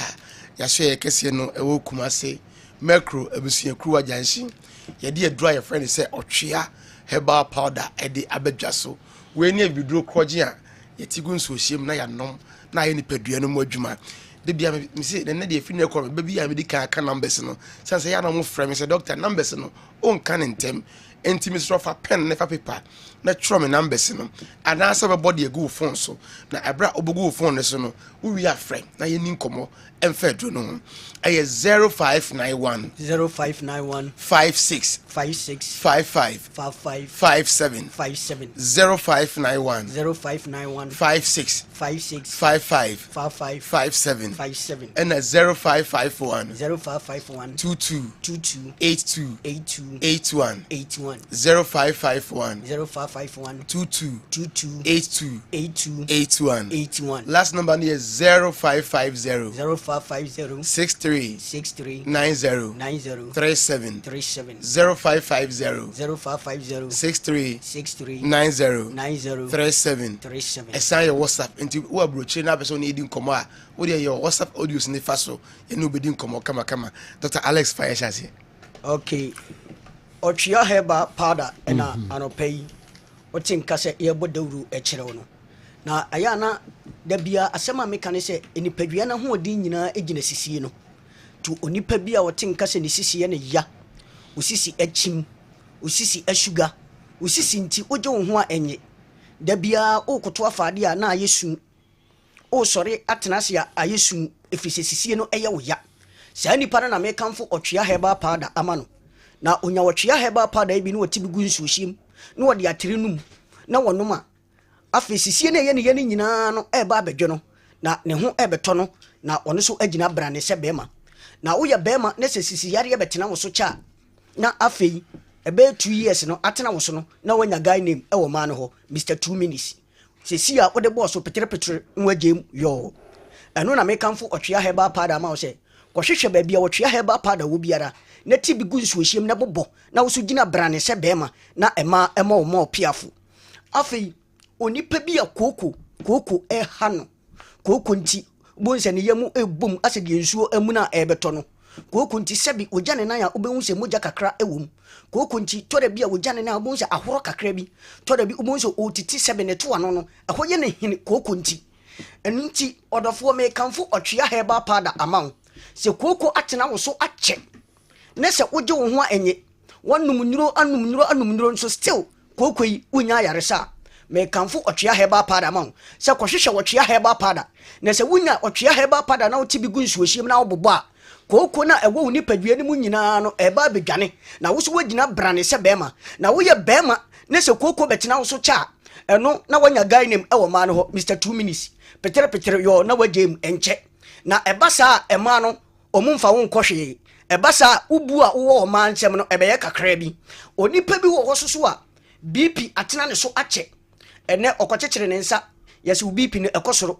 ɛkyina ɔkɔkyekyere yɛsɛ wo BP no ɛkɔ fam wɔsɛ ɛnɛ deɛ ɛyɛ low ɛkyina ɛyɛ high na BP ba onipa so a ɛtɔ da bi a ɛma wo hwenem tumi tu mogya na ɛno na so wampɛ ho asɛm anaasɛ ɛho akyiri asɛm anka ɛbire bi bɛduru afei mogya ne mɛtu hwene biem woba akɔtwa scan wɔ tirim no yɛsɛ wanya internal bleeding na afei akɔwie wo stroke na bɛrima wadwodwo aka dam na sɛ BP bɛtena wo so kyɛ na sɛ woyɛ bɛrima ɛnkyɛ na wo so ɛma no ato din Mr. 2 minutes ɛno na sɛ wokɔ ɔbaa ho a sɛ si a ɔbɛɛ worɔ no ho no na bɛrima wagyem ɛno na mekamfo ɔtwea herbal powder ama wo sɛ baabi biara a wowɔ biara hwehwɛ wɔtwea herbal powder akyiri kwan na sɛ wonya wɔtwea herbal powder yi bi na wotiti bi gu nsuohyiem na sɛ wonum na wobɔ a wobɛgyina brane sɛ bɛrima ama BP yadeɛ no a ɛda wo so no nyinaa bɛfiri wo so na wo so woagyina brane ne yɛaka sɛ ampa woyɛ bɛrima obi wɔ hɔ a ne to ase ɛtwe no ne to ase ɛtwe na bɛsi ne nantini ɛyɛ ntini bi ɛne sa hɔ ɛsiane sɛ ɔtwea herbal powder ɛyɛ ntini mu adwuma nti sɛ wonya wɔtwea herbal powder yi bi na sɛ wobobɔ a saa wo to ase a ɛtwe wo ɛbɛsi wo nantu ne nyinaa no ne nyinaa ɛbɛgyaa wo na wo so wagyina brane obi wɔ sɔre anɔpa wobɛhu sɛ ne nsa no ayɛ titiritii na ne nan ayɛ tiritiritii ɔgye ne ho a ɛnyɛ ɛyɛ mogya na ɛnya kwan ɛni afuru saneɛ ɛwɔ ntini no mu na sɛ wonya wɔtwea herbal powder yi bi na wote bi gu nsuohyiem na wo so wobobɔ a saa ɛnneɛma a ɛkɔ so ɛyɛ ɔsɛ ananse akye me ananse wɔnyɛ police na wakyew ananse wɔni nan oni nsa ɛna wakyew saa wonya bi ɛbobɔ ɔtwea herbal powder yi bi bobɔ a saa ananse a wosi akyew ni nyina wo sɔre anɔpa wo nan a ayɛ titiriti wo nsa na ayɛ titiriti no ne nyinaa ɛbɛsane emogya ɛbɛdi afuru sane wɔ ntini nim na wo so watumi agyina brane sɛ bɛrima obi busa sɛ ɛhemfa no menya ɔtwea herbal powder yi bi atɔ ɔtwea herbal powder yi asoɛyɛ kɛseɛ no wɔ Kumase abusuakuruwa junction a ɛyɛ maakuro Kumase maakuro abusuakuruwa junction omo wɔ wɔ nyinaa ɛnkɔ Mumuni Away Enterprise kofoduafoɔ ɛnkɔ Gabson pharmacy kofoduafoɔ saa soso na sunwanfoɔ ɛnkɔ Cap Herbal ɛne nimdeɛ FM no ɛne di animhwɛ Cap Herbal ɛne nimdeɛ FM no sunwanfoɔ ɛhɔ ɛna monkɔ saa soso na enkrafoɔ nyinaa ɛnkɔ Accra enkrafoɔ no ɔmonkɔ circle ɛyɛ baabi a Kessben FM ana Kessben TV ɛwɔ no ɛhɔnom Vodafone office n'akyi hɔ a wobɛnya ɛyɛ ɔtwea herbal powder ne bi atɔ takoradefoɔ ɛnkɔ AA Mensa menkasimfoɔ ɛnkɔ Jeff Herbal ɛhɔ so wobɛnya ɔtwea herbal powder ne bi atɔ na sɛ wonya ɔtwea herbal powder yi bi na sɛ bɛrima saa kooko yadeɛ saa sisi yadeɛ saa BP bi ɛte wo so na ɛma ama wo name ama guy ne Mr. 2 minutes ya na wonya bi na de gu nsuohyiem bobɔ a wobɛgyina brane na wo so wobɛbɔ adwuma na ɛma ama wo ma ɔpiafo deɛ meka ne sɛ efurudaka ne boɔ den ɛkyɛ ɔtwea herbal yadaka yi baako enti ɛntwɛn ma yadeɛ ne nto na mfa wo nkɔ nanam wɔnsia no ne nkɔhwehwɛ furudaka akyiri kwan ɛberɛ a wote ase hwehwɛ ɔtwea herbal powder akyiri kwan na wo so wobɛgyina brane sɛ bɛrima Dr. Ajay yeah, that's it. na because wa eche o hwefo no watifo bi nia meka ne se bema bia wonam 40 years na wura dwaaya na watue sum sansa woro ho awtim se obema na fon aye lengelenge atwe wuram ase straw emahu na ebura ne gie bia no edura ohia ye otwe herbal powder wotim se nene wa oba 4 years de aye pe emu ahode asa emu huma tete ya wohia otwe herbal powder wo ye fun yade de bia je duro galon ba ko benom wano me ko 4 months ni enko ya benom otwe herbal powder de me kam se ma menom muna mafie eye de so yare ba na hye mo hu ntumi nka obi koye family planning ene wo ye ne ko 2-3 years ni menses no emabiem esizi obi de ba 2 days na etwa obi de ba na yase ye ne ya gine ho enye mesra wo na wonom otwa herbal powder na obai kobasa umfenso hye emfamfra otu adu na from numbers no meto me bo ase akiro de obeye no ma meka se okwan na bie e kan ho enso bi gu potholes bi ho no ma oba akra no ompe takwhye pant me no miensa wo de oto otwe na fre doctor meto me bo ase akiro nia obeye na besiesie ne kama de amount akonya fibroid yesi ebeye operation ato ne mpaibo e na ono ho anontin wa yemsro nya bibia na ye mpaibo ade bi wono ma ehia duro ehia yaresa obenom otwa heba powder oto afre me oba na meto me bo ase akiro nia obeye no koko na atete wana zia yo ba to otwe na frɛ me meto me bo ase akyerew nia obeye na atu ase ama de me se me pe aduru atu yare ase kyɛn ne so yare no because mo na so ano no na yare ni ebenyini afi na aya asɛm kɛse abɛya deso aswa abra otwe ba pada honom boss we ehyemu 50 abusuan kyɛmfa okoba bia aya 10 cities ba ko sei ana 11 cities abro so ya 12 cities ya ntontra sa tokono boss na ehyemu 50 na oto be sifie anopa twa uti na de bi agum coffee bi na de agum na onum aduro na eya adwuma we enya nwono enka ene ni achi wade bia se me nom nsa me nom aduro enkyiri bibia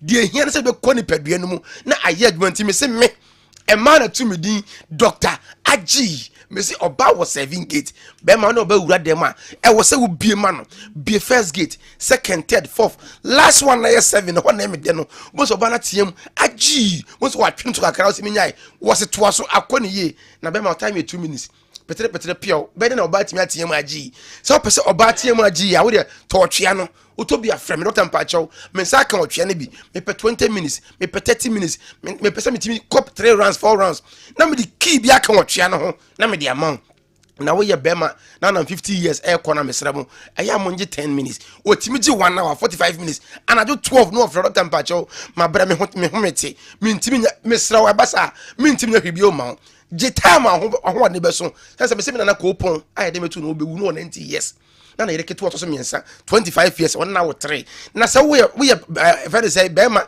na ontimi ma oba ehon sepe no na wo asem bone po o pe bia to a brekum ko Dr. Clement ho e wo brekum station ho a ahofo nyina banya bia tu e wo no no na se bia meka say na wo doma so a millennium ana man sky ko no ho a obanya bi etu e wo no we ni adura ye nom yenya yaresa se wo akra o kashi drugline e bia to duro ho bia na boache mu nyina wo bia eton bi ashama obako drug house hoso dudu bia bia no obenya bi etu wo honom we ni adura ye nom yenya yaresa na ebo hen na ye hoden no e kosoro hwe onyare o wo yare wutimi nom sanse e ma yare no mpo ma ansa na wapa otwa heba powder e kira kwan ene ya hya se obenum bi fa me numbers ne frame na enche na me sori ano no eye 0591 56 55 57 0591 56 55 57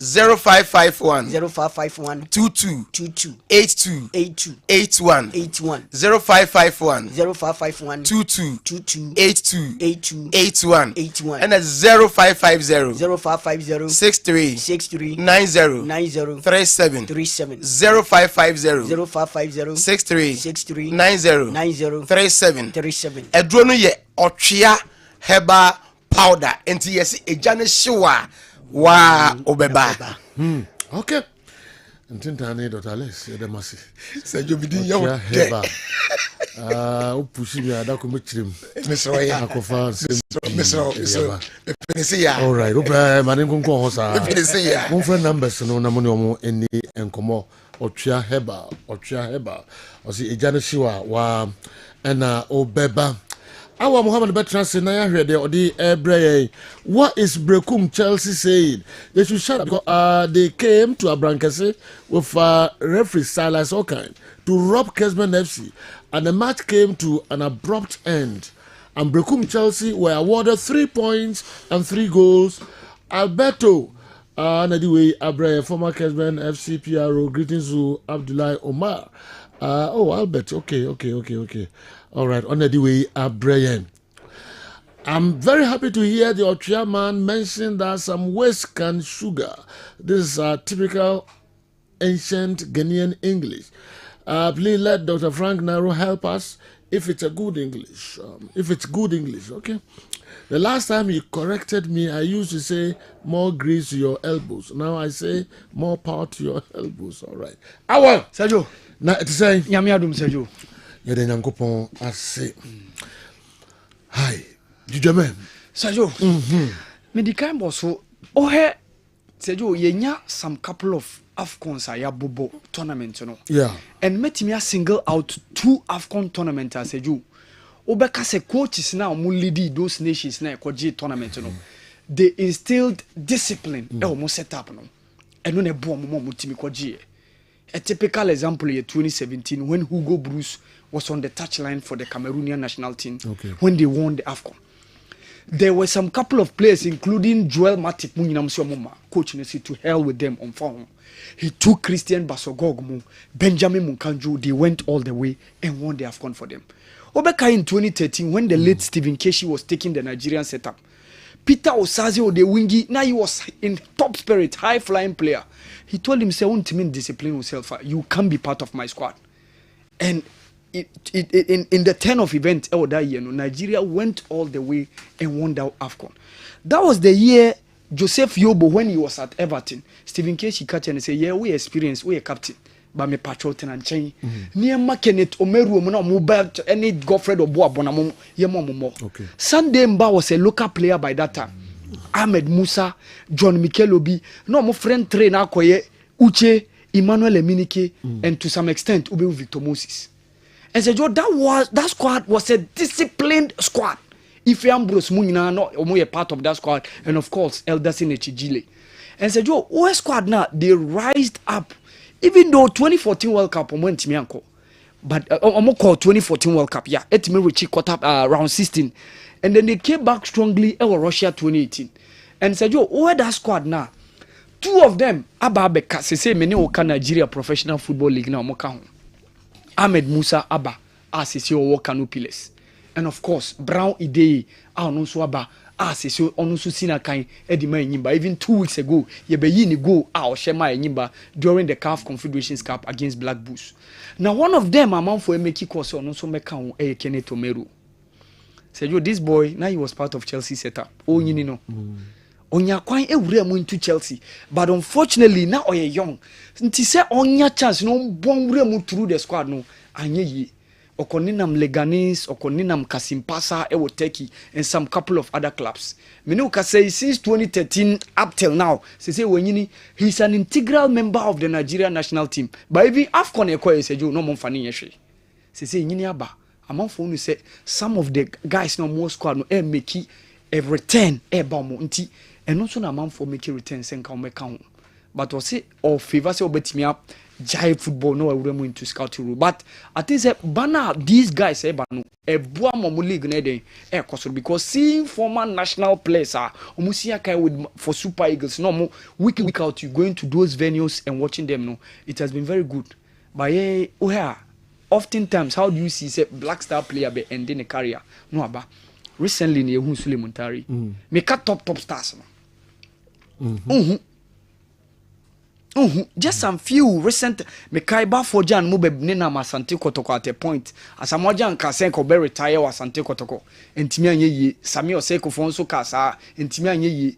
So said you if you have this place or more Sia Kaima National to Mobabe GD, now say Omo Babe retire from football, no Mobe Bo, various clubs, league now, said you. Ebuapa. So during the weekend, yenya CAF Champions League game ekoso ewo Cairo International Stadium between Ali and then of course Orlando Pirates. Now controversial incident by Rami Rabia Gono. And at that point in time, now Orlando Pirates were leading by 2-1. Tinache a game no nisa. And of course, it was a long ball taken by Mohamed Hani before say Yasser Ibrahim ebe headi bono. But Sejo me share video ni quickly. I saw said the assistant line one who said you ni decision no was spot on. But one sheni year, what did be say referee no sisi na dia lali. But at that point in time, when Mohamed Hani was taking that long ball, no, now Yasser Ibrahim was totally Seju in an offside position. So Yasser Ibrahim had a ball and a bit tossed and a bit on the chest of Rami Rabia and a ball shot, no, Emma Kurim, but completely Seju Uhe incident na. Seju the assistant line one was spot on. But let me say Nadia Lali for now because I said you Montio Moase. Because to Omono said Nanka go away. Nenka sesenke jina tike jina nka akoye tutu so enu mu na no coach no coach Marcel Kola say osre CAF omonfa via no emmehye group stages na nkasa mu mane nkoye quarter final going to semi final the final no ya na akoye knockout stages no and I think say is a decent call but ya na via no seju akabo wompa o sky wom no edoso nti okay, even AFCON na CAF edi VR bebremu. That was 2021. No group stage no man for VR no man implement it. It was going to the knockout stages no around quarter finals no and no modi bem. But the last AFCON ekwe o every course no dey no dey mo manage na so from group stages copim the last end of the last game of the tournament no. And no ade amodi ye e wo CAF inter club competitions is from the quarter finals na ekono. Ya na group stages enka ho.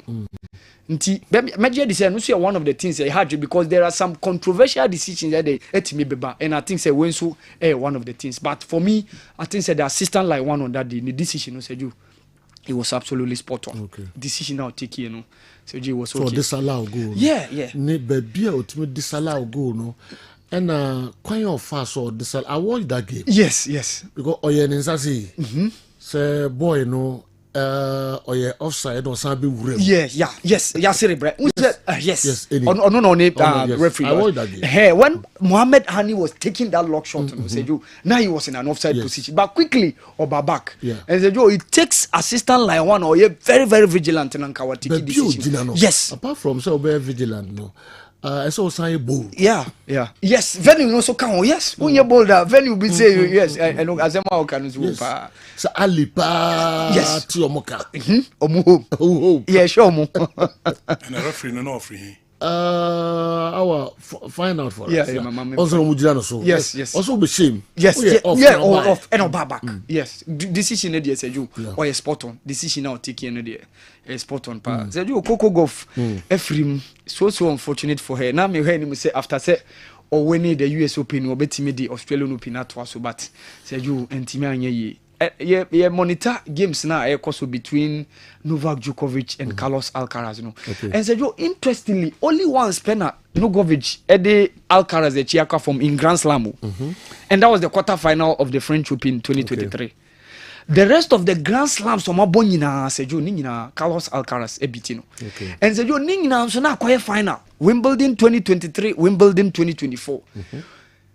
Apart from that Grand Slam in 2023, now acquire Roland Garros no. Even though we're beating the Paris Masters, and also been a Paris Olympic Games, one of the games I course no.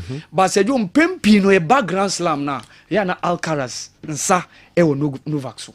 And no nema adini but on a blue hard court I any favorite no said you. Media di say Novak a highly tipped to beat Carlos Alcaraz to make it into the semi-final. And for him, Otimi Drew, I said you, I see him winning this year's Australian Open. And where in Prempi, Dudona, ne Grand Slams now, you know, Australian Open, no, Edos Wumpa, so said you, I favor Novak Djokovic beating Carlos Alcaraz. Or who's a winner? No, ever winning Australian Open. Yeah, I see. From Omumian, surprise behind him. Yes, from Omumian, I see. Sen Yobe, eventually is likely to win the Australian Open, the first Grand Slam of this season. So you know, Boston Celtics at the Golden State Warriors, a chica from Steph Curry was trying the best set on snatching those points, but honestly, going to Boston, Jason Tatum, they make sure so. They arrived into the game very well and truth to their words, having 125 points around and then 85 and said you Gab no name pa. It was total beating Golden State Warriors omo tena o Emma Boston Celtics e de omo chika from eno a e wo NBA no mo seju. All right, referee handle friend Babaka Sa. Okay. Babaka Sa for Senegal. Senegal ne Gambia. Okay. And it was said, you know. Okay. Was a oko that enclave now, wall of no so that tribe. Ebi no kakra e Mauritania. Okay.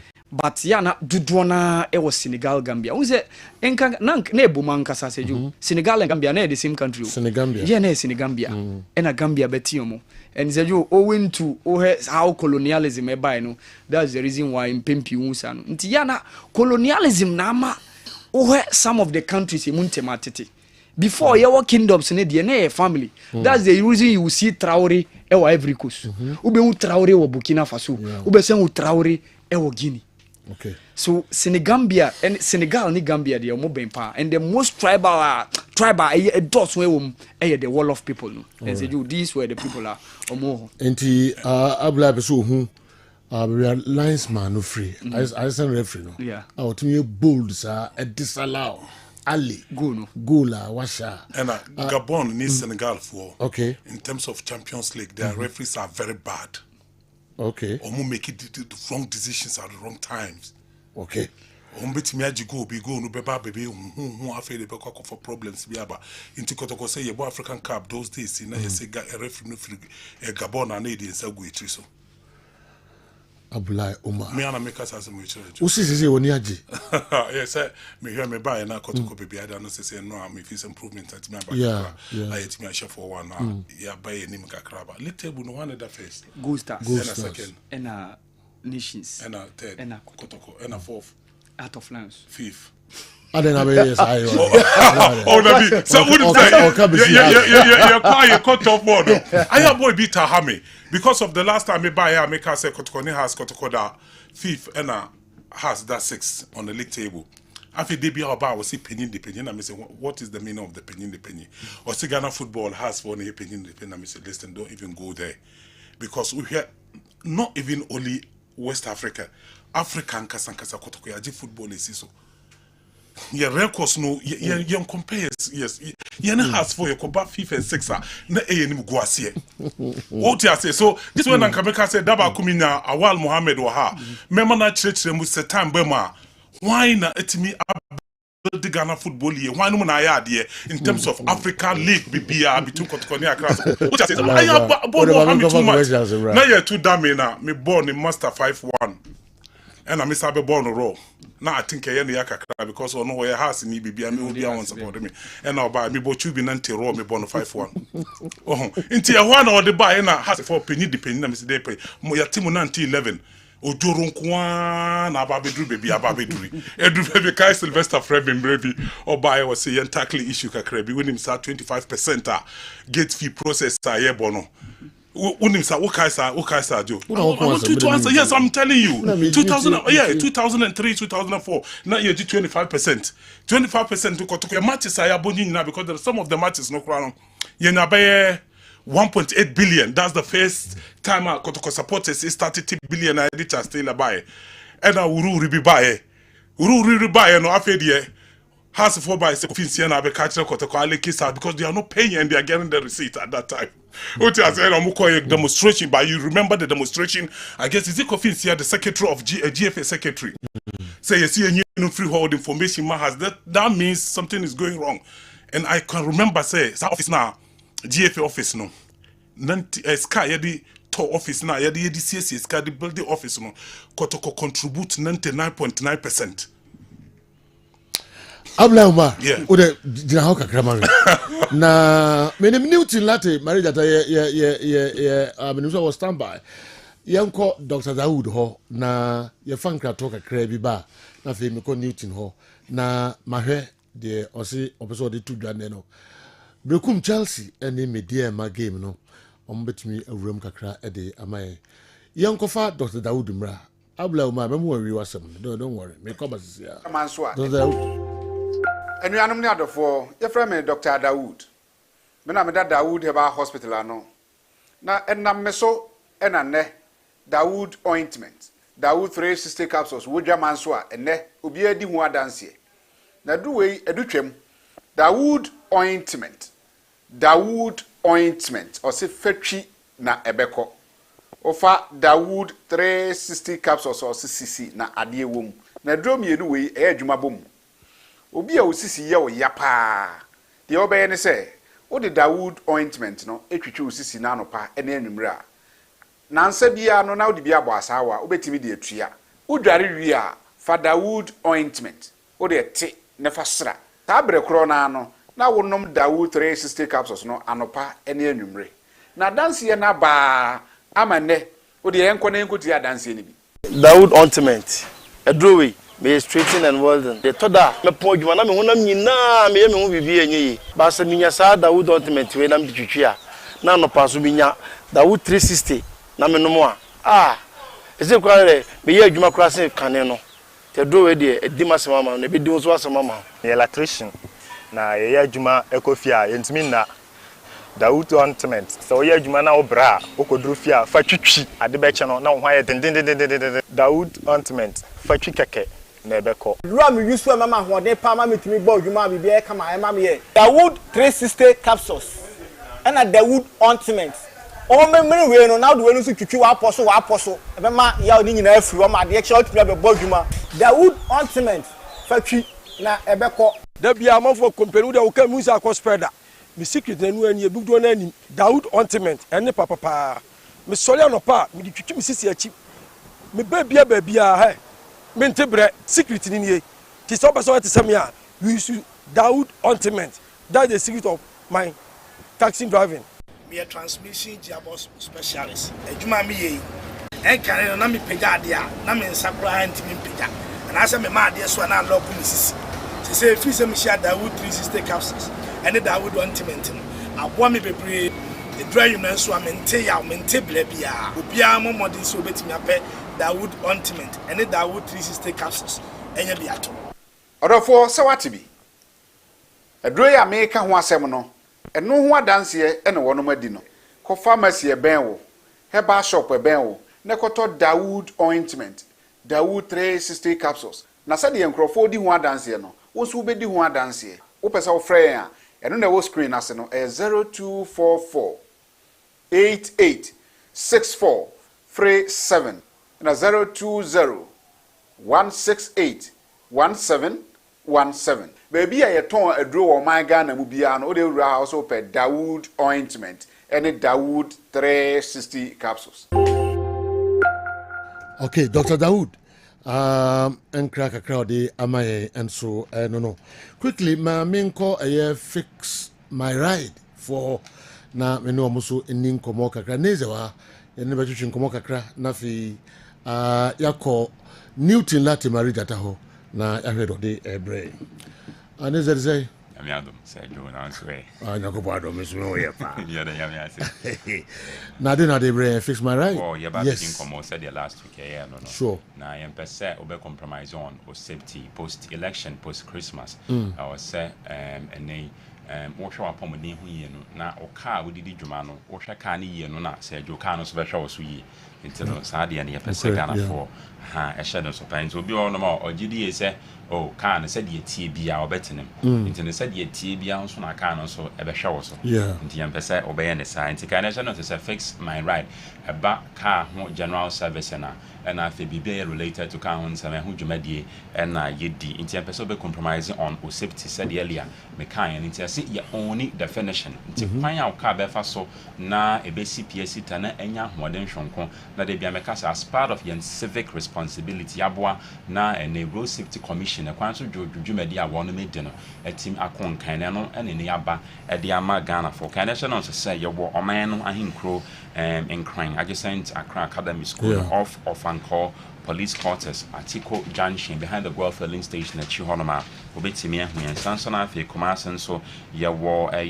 Mahonjo roundabout in between Gridco and afi Georgia Hotel no Gia number no fraying and any more and come on 0500 210 191 obetimi afray BM on 055 149 8884 na watimi enso ene ya nabo enkomo na bibia enso akofine enso ede amawo na yebehye nkomo na asese yeso ba fix my rider yendwumadie na yedi no eno ana maye edanso na mse Ghana hanum sei obia ni hono ma ni wonom edibi na yesi yeboawo na yeboa siesie o ka no na yemawo nimde enso efa ye ka ho na last week me ye this very weekend so mekoso enso atoaso na certain terminologies bia efa eye ka ho ane wote na enso unim no yaboa na nkyerɛkyerɛ no enso atimi akɔyi na yeso ba ye na aso ye a anam se ye wo the current contemporary world of digitalization tino yeboa na ye de mfidie detect car fort ahodo bi e wo ho na ayete se nipadia na yare na wakɔ hospital na akɔgye ayahwɛ obi ono mokra yen hyedan diagnose ba ye boye trimu yesi yen diagnose na yen boye trimu se na ebe ya yen pese ebe compound o problem no enso e de amount intene ye de mfidie na detect fort ahodo bi a e wo oka na ho na ye de amount na eba no cars sizes enso a ye ni limitations de ye heavy duty trucks ye je na sensiesie wo ho a ya ye e de amount sanso na fe cars brands ahodo bi a from Matters, from Chevrolet, from Toyota, Ningina, and also Yaje, na yesisi, and so at the amount, na Okano, and so at me, Enya, Modensho, was sending a beya, and no compromise on a year of safety. Now, Sir Joe, for the purposes of education and academics, my main clarify, say, I was well in other jurisdiction, Okaman on the money I don't see a year, by hadn't see a year. I brought your qua, Sekanya, Quenchia, the first idea, and say, get tested driver and samples, the blood samples, near who said, now one moment sabro be bra because I know could be one of the factor. Now fe ya share lack of maintenance, need be and see be or can ho ya nye ni ya and I'm soma akwencha ne baye and I fe bad roads. These are the three major contributors. I get GDs and nam some accident aba. Now fix my ride and focus and say GD say I yen shadanye but GD says and kia yan ka bones a lot of accident outdoor a coso a woman Ghana mun ka do one I feel the lack of maintenance. Ye buyani at the other bank Eddie Guso. It's no near see eba na ya ba beboa na ya the amount nti ye wo de friend is a round up checks bia pesa o car no embarking on a long distance journey se car no ntimi ntum fa ma ya na so wo ho no ma ye beba na ya ba behwe the amount se wo se na ye tow trucks ebeto na ye ba na ye be ya sa round up checks ni nyina ye enso the amount ansa na ne watimi embarking nti se na se ye ba na se be hu se car na ebia fort ba ko mienu miensa ntimi mboa wo ma ntimi embarking e wo journey na ne ye siesie no fine enso e the amount one kasa so before so obetu car no personal obetimi ya sa round up checks no so I say ehu say ampasa round up checks na wo ya no car no utu a ebe compromise on your safety and I say compromising on your safety nti ano eye nkomo baako enso eno no sanso na afa ye wo de friend say overhauling ye tate pa na overhauling na mechie mu a once a while wow car no te say de nipadua no ye say fa ko check up na ko hwesa ampa we ye healthy 100% na ene wo ye sa overhauling no na ye disasamble part a hodo a waka ni nyina no ye hwe say sa part we inform so wo ho ehia siesie ana say wase yesesa bibi ya de ben e wo ho so question is when was the last time ene wo ye de friend say overhauling e wo ka ho say adwumadi ni ye na ye di e de amount me show here live on your television set obon say numbers na ba be go eye wo screen so no ase fa na efre na ene na mon komo kan nation of say ye wo man na hinkro Accra Academy Accra adjacent Accra Academy School off of Anko Police Quarters at Tiko Junction behind the Guelph filling station at Chihonum Commerçants your 100 roundabout in between Bridco and Afe Georgia Hotel Obefre on 050021 Obefre on 0500210191 and Afe 0551498884 na wetimi ene na bonkomo oka ho general body works no so ye boa na yesiesie no fine pad ya mas scratches ahodo nyina no ye boa na eno so etimi afri eye oka no enso eho sanso ena afei oka na bia na owo air condition that what on no person will activate air condition no ye be ye the amount the eno so asay aka no is in existence we use it that many opese ye repair no eno so ye gibrani aye the amount am say gidi say car say ya monopa na dodo na nim air condition activation ye obese no e the amount nti ye mpese ene bibisa enso ebeto na mse kasem ho ayeden na wanya value for your money na bibia konkan sanso na afi ye obibia eba no car mo terminology ye friend say car upholstery that is commonly kind of say car mu interior deco into the interior deco be a what or car ni mu a opese oye from o seat belt o seat covers na hyehyɛ ho in our dashboard opese o siesie mo na interiorly or car no emu ayefe no oba fix my rider say dwumadie no ye e de amount sanso na afi ye wo de friend say engine tuning no either say with engine asekra na yemfa foforo ensi car ne mu ma wa and also ye be ne sa opese na ye nya de friend say engine modification e bia part bi wo engine no ho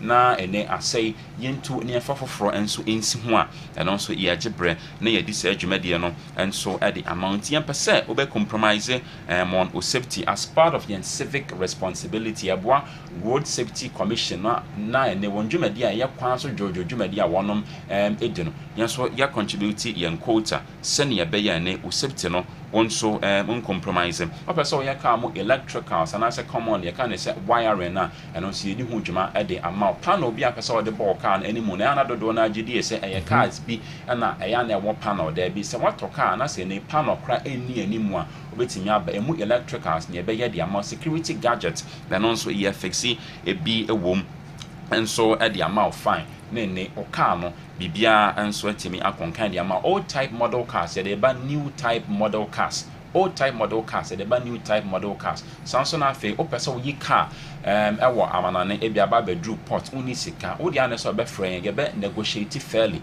a ho beto na yenso ye ho atoyin ne o car ne aboa na ya clean out of port enso e de ama o pe car so apa oba na se ho no ma location na media to bia na hojo roundabout in between Gridco and after Georgia hotel won se cars be brave ho no ma ye de ben ye a ye sesi nti se ne o pe car aton so a and oba ya se ho no ma ye beton bi enso e de ama o de car ba garage and on the aboa kese ato so yintimi enton car ne ma wonya wo sika no so frɛ ya e ba be fa car no ne akwa koton enso e de ama na ene sika wo open no won sanso atimi aka o car ese fitting shop achem wo gidi e say ne car ne bia ye redundant fit afford one tire we go so ti aba asese hwe na se nye beyond repair ne ye ne be yi a ye be ye de ama so pese o ton as scraps e de mayan alumia and also so ye beto na ye tia wo car enti we eye encommodation ho a fix my ride yedi and so at the Amagana for into live on your television set won't see a number sano egu asem sro fa fre menka sa wo twa mama kasa bie sabre ya ofram mpanimfo so betimi ene wedding community so we skilled labor na so we unskilled labor what the ane so use car what the car di wodwumadi what the ane so be the ben obe frɛyin na de de woman ne say what de wo car di dwuma na car na air kwa na along the line a break last time my example be say obi a kwakoya from make up near the car na air condition a break down and one say akwa ne command car foforo and I switch here no better na ye di ni and ono ne de na air conditioner break it down ye de koye na so ye honum and ye koye ye inteno ye ma all these services at a cost that ye very cheaper na ye affordable obia and so ebetimi afford the services in the meantime person be compromise on the safety we can break it down in the middle of the road middle of the road no omo abana ma car foforo ye de car dey. So do you have to register that? I say register and I say freke. That be freke. There is a member. Oh, we be here and I'm and no tina me na man me tisa me can tie back. And be 12 o'clock. Drum number. And to friend any amount of offender on 0500 210191 and I say 055 1498884. Now to numbers my ride. Very good. Over Frey beam on 0500 210191 and I say Ubetimi Frey beam on 055 1498884. Now let's know every experience and I say to Frey fix my rider. So I do winging at an affordable price. Yeah, the amount. Find the amount. Fix my ride. Na nyuma mudi nde buru adwene nti asese kra wow it am for phone numbers na fe mu ne omu ni nkomo na mwa bia mo hia bia no so no omo etimi aboamo. All right, Jamsco SSA Joe Chelsea and Samuel Boadu intimidate referees and he intimidated the referee and he robbed us for them to get a draw. Sir, somebody must be invited or else everybody also do same. We are waiting. Tell Abulai I'm waiting for my package. Jam school and the way about the ones will be from Buchaba now to one hour train package. Say the ever bro.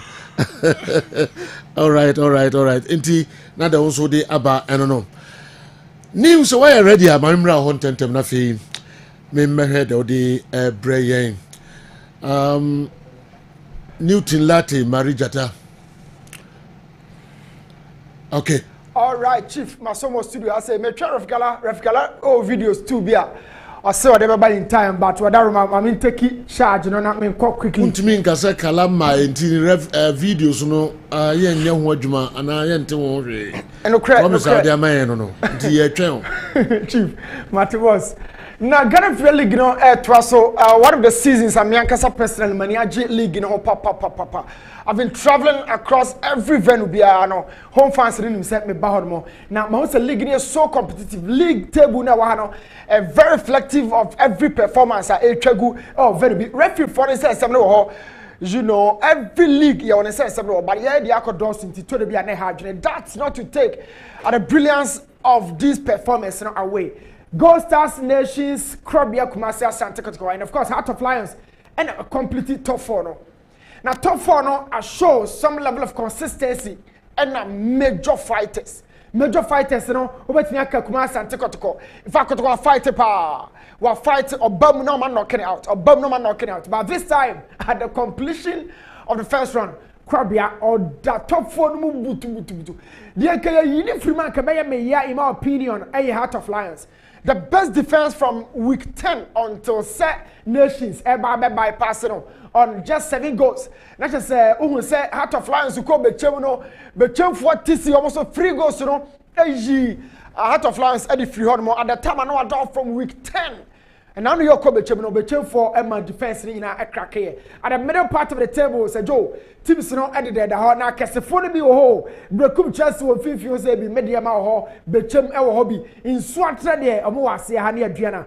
In fact, table no so I hot bar, but at the lower bottom part of the table, no, and now our hosem kakra Asham so nano pay. In all the seasons gone by, Open one of the best attacking teams and not Dreams can home. Now Dreams performance, you know, not among throw and cut top four, and hard, but middle table, second lower part of the top four, no, not Dreams, but by being Dreams achieve pano, and the final third or more attack, you know, every time season here, Dreams betting about 42-43 goals. It's a real first round on upper Dreams goals, not draw super, but checking Dreams by Modano. 7 goals after 17 games. Coach Karim Zito, we can't forgive you. So one to me, I'm my who the attacking brilliance of Dreams are. Coach pressure beba so pa, and you know say pressure already. Now okay, sisu sanwa. Now I say coach, because we 20 players in the door. Now coach, be brain na so aton. You should make sure say you the best of Dreams because the team are built on attacking brilliance. Let's talk about Brekum Chelsea or host to media. Now, media men do go a fee, ya baba sense and 7 or so. Brekum Chelsea started game with a 3-man attack in a typical 4-3-3, having 3-man midfield in deep midfield. Now, Osha, how we team corner make my coach Samabwadu. You have these 3 midfielders. In fact, coach Samabwadu free Brekum no. So when to me and Juma or Yama media money you know, it was a quality job devoid of trophy, but trophy no and shut up Mamu because oh yeah Juma. For me Yama, I'm ball 4-man attack, 2 central, 2 out wide. Now I'm ball Azaria, I didn't Nuruddin, animal pair. So 4-4-2 coach Kwasia Piadelibia. Me no Jan Fifi, me no one chain. Na me no our top. So o share mediama or yana just say or kwa attack said here or ball fia no. But mediama this season without the ball, they don't really apply the ethics of defending. Recovery has been very lethargic, very sloppy. They're not retreating to their blocks so early. And my pressure by defenders and so. Now me catch me boys in division 2 level and say every time without the ball, the number 9 for the 10 for you become defenders. It is a Brekum Chelsea defender. Na mediama ekra ball no. You know, after losing the ball, it still be aba. Sometimes coaches in certain roles, but the number of times opponent be a mediama last line of defense no Edoso pa. Edoso has a folk actually mediama last line of defense. Our attack 2 goals. Mauli Wayo and Hamza Isa. 2 goals. They cut the last line of defense as easily as that. So it means in terms of defensive to transition, and a transition to defense, so that I can be a ya na mediama check our opponent in the chromo or kwa share want me and shower Lusubona mediama become very cracked, especially in their own defense. And it is sometimes social situation here. This is mediama who wants to build up. Now Osha Fifiasia, yeah, my mediama out. Osha the action zone, it's been overloaded. This is one area. So whenever there's a loss of possession, or technically, what can I say, there's a turnover, no, and my mediama hot the pass. So mediama wanted to build out. And Osha TV, that's why I catch mediama at the time I want compo. They cut him deep down in their own defense. Now maybe Brekum chance 2-1 in fact, they could have probably scored more. So now in the final third, no more sharp and more prolific. But I'll come to that. Mediama, how many times would you be caught in the last line of defense? How many times does that happen? In games, do you find time to talk about it? Or on canvas because more person of Beji League. But what the FN so Shemezaka free on a partner for 7 Amankora. Toribia Obenya Emmanuel Sapon. Now 7 Amankora de Bone Kono Shemezaka free. Keep your eye on the guy. He is working. And at the time Amankora he on ready to shoot. So at the time of 2 players and Nuruddin and Yusuf Mubarak, or a close to a block on a man, only option was a pass it. But in my opinion, I'm crying enough from the yes, I should be a born Lucra Vincent, one of the best young midfielders this season, Ubenya or Brekum. Now, Baby Okra Edgy Boy, 2 players in the final third here as you are watching on your TV. Mezaka free and a 7 man. So Vincent release ball a Kodia man. Now Mezak held on to the position until some man ball. So you can see the 2 strikers. I mean, where is the partnership? The attack a bit sometimes look disjointed. It's Mezak in here or Sheba be a ball in fever. No, is some man with any man bet me for ball. A man fire but watch Mezak. He's walking, I think, on your partner for Mankura. This is when you need to destabilize the defense. It's later now starting against all running on near close to Mankura, and he came with Manuel Kujo. So that chance really went waste. But Osha, on your Mankura, who was about short distance, 5 meters, granite and drew. But Osha situation, you know, 1 month. A Mankura born to Hori and Kujo close in, and on your first touch, second touch, that chance went off and faded. But the point here is said, Coach some of what do whatever be the case, league ya boy, you can't strike as I so if you cannot create some level of partnership, chemistry, cohesiveness be at the moment. In fact, coach, now means I will be letting you say you are not getting the best out of them. But this is another case. My warning to dreams, and I say I made my defense and I said this is Yusuf Mubarak and Nuruddin in the midst of the 2 Ubenya striker 7 Amankona. Na okay ball no a free Diego Boateng for Hasfolk or Shaditi Akotokono. The American say Kotoko defenders in BM say striker na messing found only keeper no tassel for tassel. So watch it here. Mubarak and Nuruddin on German can so keeper no so. And it was bad. And then the man can Felix Chino. It was bad. Give a shield to the goalkeeper. My goalkeeper who said or cover. You see, these 2 strong central defenders, you don't allow the striker to go toe to toe with your goalkeeper. Give a shield. So where's the shield? Rewatch this. Where is the shield? It doesn't happen in the elite football. No, you should have given a shield, but that's not the case. Especially so finally, Brekum Chelsea had the lead. And in a box, 7 man a predator in a standard of Barry Bono simply. At the time I fell asleep, no, I shocked. He came for 1-on-1 situation, lost it, and the structure also lost a man presence in the box. Now, we defense man in the box, you know, I mean, for what for? Now, media sometimes we in a box, but and Mekan, we are number 10. The first ball was contested, the second ball, third ball. It fell for Obia, but why? Because Chelsea took the second ball. Oko as for game, Oko other games, I made them a split points or I'm dropping out the 3 points. Second balls a deep medium, but the concept of second balls, you know, I mean, coaches they can want them. Go ya uni can we share the similar situation, and then that's our TV. So my only point is every time without the ball. Now watch Kofi Babel. Make to me was actual. Kofi Babel is an attacker for Mediama. Shebabi Ojani so far. Every time I can't, oh, number 9 out box to no. You don't come here to attack. You come to defend. And to Kofi Babel judge just as he's come. na eto de bia coaches ne catch the boys ne say oh ya gyina ha say mame now uro na wo gyina ha ye ne no ye ne mamienu number 1 o serve as an outlet ye be defend na ball ni free town na de be kwama ye it's an outlet ebi na tori na kudus mu gyina ha ye the players in tentia ne nkro for no na the outlet means you need to have technical ability, you should have a ball carrying ability, you should always be very quick into omo de gyina but so we na ball ba it doesn't mean so we defensive job so share na Kofi Babel na chipe na Zakaria for send goal scorer na ojina na so Kofi chance second ball ni be frat on afako but the second role is that since I was serve as an outlet, you know, ball drop you ha, wo so na wo clear to my but ya na attackers, you know, omo refi second role no. Now I want you to chale pia to manim boto hwene champe and a striker no abobo no. Now that is Zakaria for saying but because the team le crab ball you know, he becomes a striker. Now Kofi Babel, what cover distance, what about defense? Your poor game near check out distance, what cover, you never but you did not come to work. But on the other hand, maybe you a few chances. Be an almost so critical, and they had a very, very perfect. But one thing about this league, I hear bought a fee said, my respected teams and coaches in the who's a team be called opponent to be a caught in a poem, say, oh, Miss Romy defending a penalty radio. In fact, penalty by become Chelsea consider, you know. It's one of the penalties are F for champion. What the ball in check, crack. And Mediama were wasteful in the final third. Created few chances, but those few chances, you know, almost a losing. Yeah, penalty, you know, we require a celebrate. Kofi Babel our chair go through the career for saying, you know, one no nya ball no. Defender and I abu yana from the but you know me Yusuf Brofubu I said you be share my choices here. Just like me Yusuf my champion. Why would you give to this goal? Why would you sell out the team? Watch it, Chili Pana. This is the second chance I was asking. These are the two players. Watch them. Now the best thing is say, oh, nipa about 2 are a protector, which is an overload in favor of Beckham Chelsea. It would say defend the guy outside of the zone.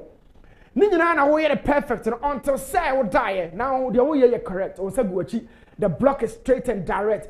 But Osama the second opportunity. Now he go into your zone and the external area na media man back up as against 2. And there's also another runner here. So what is the goal scoring rate of this? The chances of this ball getting at the back of the net was so minimal. Jet or cannot form. Now I can't see me Yusuf for I said you want to me. I could have used that word. It was bad moment for the defender champion. And na mediama kakra Yusuf Mubarak composure and the ball no ekotone. Attackers be break but experience. You move quick in your crop so. Na kuma sante koto 4-1 el baba yara ejana so. Yes, Dr. Ogume ejana so against Vision. Now it's the first game of the season. 5 goals 8 p.m. in the first half. First ever game. Krabia, first half was fire and massacre. Now goals to the do Vision at the chair. I'm on the chair in the sense that I'm more build a bar. Now I'm about to build up no second phase when I got to Jiromo. Now I jibona sadi at 10 Kotoko continue to put pressure on the opposition. Now this is the build up. But it used to be this concept from Dr. Ogum say every time without the ball they put pressure, they press and they created few chances out of it. So at the time I got to go dreams, you know, not dreams. Now my air prep ball and catch them and say when you got to call the ball by right, you want to start through a short passing sequence. It was never meant to work, Coach Nana. It was never meant to work. From last 2 seasons, or even the season before, Dr. Ogumima studying or no. From Wafa every time, or more pressure, Papa. They keep the pressure on you, intensity, just only numbers, no. But so Dr. Nyanima, now we can say prep ball, no. First phase, second phase. Now this is the goal. And then idea where you so continuous. Defenders will always continue to switch off. This is a right central defender. Na Kwampoku jina the goal scorer. So Kwampoku, the defenders would always think of the source of the ball. But equally, the source of the ball is important to this destination of the ball. The baby a ball the baby a free by the defenders in our so intelligently. Kwampoku di enfano. Baby a ball free by the baby obejina enfano. And across and by, you know, he was in a very, very good position. Now at into a general crowd because on his but behind him. Kwame Poku stood still, make sure say a very good positioning. Now Kwame form now what pick is saying there. I see Macrobia or the pressure, the defenders not that or the goal of periodically they will always switch off. It Kwame Nyansa na wanya obo mu no kakra na onya fitness but odidi the movement no so Kwame Nyane fitness I reach the optimal level as I've been saying there. They kind of say athleticism, explosiveness. The days I know no. Kwame Poku be hadwene pa. But Kotoko team no in the final third edge a team na ho din nyina attack. And Sana bar the midfield probably now could defense. So this is the Kotoko attack. They created a lot of chances. One of the times I did back be me one part said, "We should go here share ya ka show." This is the area. Watch this zone. Watch this particular zone. Kwame Poku and the defenders me and Santem. All of them. Obiano Honmo. Oh yeah, where's the Kwame Poku jina ho? But Kwame was calm. He was moving very calmly and smooth. And the most important thing to do here, they said, oh, some defenders, you know, on the blind side, Marcus Rashford on him side, on the blind side, no moving the ball, no about it. So Kwame Poku is back on form. Now the goes to the ocean. You can watch him. He could have picked the ball at the far post, but or near post because I want to defender said that on his own corner clear ball. Forget it's a box in no on your being general. So Kotoko's strength in the final third was really exhibited against Dreams in the first half. And in my opinion, the first time a Peter Midu identity ball, it was a marvelous moment for the youngster. Naturally, wingers and forward in ball, wider forwards and forward in ball. The Iron Robin, the Hazard Mono, Messi Mono, these guys, Redberry Mo, Kingsley Coleman, Sergi Gnabry. Wingers don't really apply the air duels. I won't talk about Peter Midu make sure say or the ball better and the poacher's instinct. And the Saka down there. A long ball from Kamara had a very good connection with the first touch from Saka Dauda right in front of the defenders. Now goalkeeper, watch it again. Goalkeeper now who do a PR. I mean an exquisite control. Watch it again. Saka Dauda. Now my catch the doctor say that Dauda is more dangerous vertically and more central since I one chain. But doctor knows his own plan and also soon the way. But Saka behind the striker is like a Danny Olmo kind of profile. Oh, we are the dinner general papa. But of course, without the ball, they go off in our box room. Without the ball, Kamara had to save this situation. There are a couple of other situations that because team is attacking team defensive principles. Sometimes I feel that quality opponent to be those chances now. And even how the goal was scored, in my opinion, had something to do. Now this is Saka Dauda. Me can confirm about the ano Brekum Chelsea game. This is Saka Dauda attack about box no. The ref fino or as an outlet and co-works with the defenders. But the ref in the second row no. It will be back to the hole. Now Oba Omama Yajman. This is Saka Dauda. Only goal scorer never. And the goal scorer Nana upon he had his first game of the season for Vision.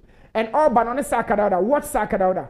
Orban may defend it, but yeah, now among fat methods and principles in judgment. A tuition D Saka who power who defend it. Still, me so what that mentally, but physically, but you know, at two defenders be and China Metro, Kofi Babodi and the same thing. And a Saka DNC. But Krabia is in a good form. Yashua second round, signings a bit me fitting seamlessly. Now Yashua how a season echo so far, but it was very, very unfortunate from Nana Jman say, oh Baba Baya Rabbe BM, expansive football papa. But kudos to Krabia how a Mabed down. It means they are still contenders this season. For House of Folk, not reaching the 30 goal mark, it's a bit difficult. So do along with Mediama. Every situation beyond it is difficult to put Mediama in there. Chief. Okay. Enti na chesa ya twa kalakra the message bi abra message ai say na me aduma this ochina na obetimi release sa two incidents na minima de kro minim de ode abra wonso onyanfa bi mai ebinia chief ebinia or Rafika ho ade beba a plan ana chief da bi yasuma mai Rafika but the question Brekuma and track game in life e Mediama na twa full and a GFA. It is one exception from Mediama. Yeah, from Mediama na site. But Brekum for entry. I've called Brekum many other guys, top guys like Omancha. So only copy. So Rafikala Crown or yeah, Jumabi na Bema Saka. It's a promise, chief. I'm watching at you for Okay, because we know I didn't come so many president at chat here for about 15 minutes. Yeah. May struggle seven two incidents, you know. Okay. Better than Mufajantua, president. Bomodin as a wa, you see the cancer, yes, idea. And it is a BBA and Siana. All right, then try Sibinia two incidents, you know. Meko na makotie ni what Scientific Herbal Hospital. Almost on crack to a we are quite Mickey. At the local source no better so at the Amaye Abulai Uma and so ewa Yakwaba.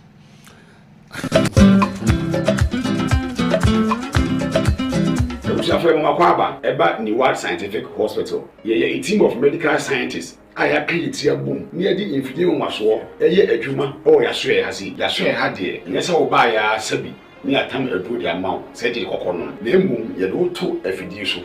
Mefideli yo muhwehwemu eme yo ade pote di yare ne brɛwo na sɛ me yo enya yare ne di woni babia no so te bɛ sɛ yare ma wato yare ase wɔde edidi ni sɛ di babia sɛ wote yare ase a utimi tu ase ntem Obani What Scientific Hospital Dr. Fobi su adwuma ne sɛ enubna enu tan a obo ade e de dumye no yenye mu nhwemu na fe enwenu akasa e wo ma friends phytochemicals no yen extract say enwenu no na yen fan frem no emfa emao e bia o kidney no yare abam o kidney no essay yen ko na Ghana ha ye de take ahaban e de dialysis a o kidney no asay akodu se den kura no a nyarehwemu na nyadidi na fo ni kirem e wo ni What Scientific Hospital bofra ban e boye ama wo diabetes ye de bofra ban e de nyama bi efra e de mawa e be bo ma diabetes na o sugar e cost rupi no eno so aboa ama etimi abafum e bia na wo hwe misisi e na o problem pa e yo mema sem da ba bi wo no mu a onya tenkan kwa so mo ba beda obo so otimi nya hode ne pagya no no ba hyiemu a ehyiemu ana adwo e no obo so atese ne be ma no ensore kra e bia na e no bia da so a wo nom yo ba na utie me na se eya wo no problem e bia na e fibro na kosi a wo no kwan ana wa kwa ya sabia doctor si ensuo betata onkosie mo ovarian cyst ana se fallopian tube no e na block ye obebu okura wo sebu ensisi so ni nyina timi sinyi se ho kwan be ma bia na ho nsuo e na wo form nkwawan e wo form low sperm count na wo okura be ba be ne ho nsuo mo no na emo no be friend se spermatozoa no ba kokura we nyina e ha esi awo ho kwan a obani What Scientific Hospital a enfidi ade ehwe be da di amye wo se problem bi wo ho no mo a ne atimi ehu aduro na afi aduane ye be kyerɛ ho adi pressure ti amo akoma bo periperi asem kura si ofi etimi mo amane obi so hwe me na ne die stroke akawa tompam ye kwa wo ye ba wo so ntimi o kasa na pampan boni bi akyire frɛ no halitosis yade ba ko a ya no wan obi opɛwase obetimi akade akyerɛ wo a ade bedi unya o kasa bia no obi atwene hwene okoda na nyimre o da o junso ntɛntɛm ye papa mo mpanifo no e free 40 50 60 years e kwa ni mo no o prostate na yekese prostate enlargement e ba sa o da o junso ntɛntɛm o junso bebransa na ade akye e ma ne nka achi emye nkofa catheter ahoma nkoto ba memo abusuafo bi ebere ni nti manya adagye amo ya de dia nyadidie sɛ ni What Scientific Hospital Ghana ha de o pa ya sabe ya dia ba fim die fidie e de twe enubna e na fa hode ni fra haban mu e de saw ya de ma wo a na e ni What Scientific Hospital yi wo Kumase Atonsu Monaco Junction ya Dansura Bank no ene bi eni mehwe enkran so ye o ma 7 ye ben Janet Konadan no 0244 087687.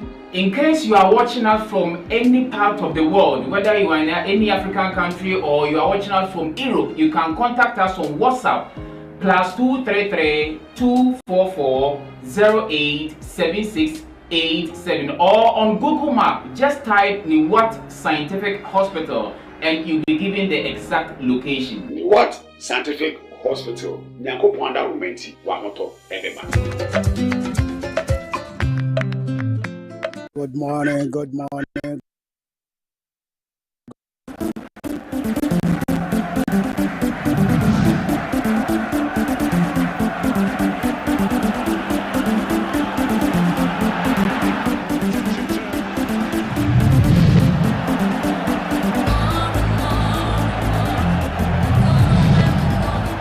Okay. Yeah, Mama Kwaba, Emra Midfield action. And Benada 21st of January 2025.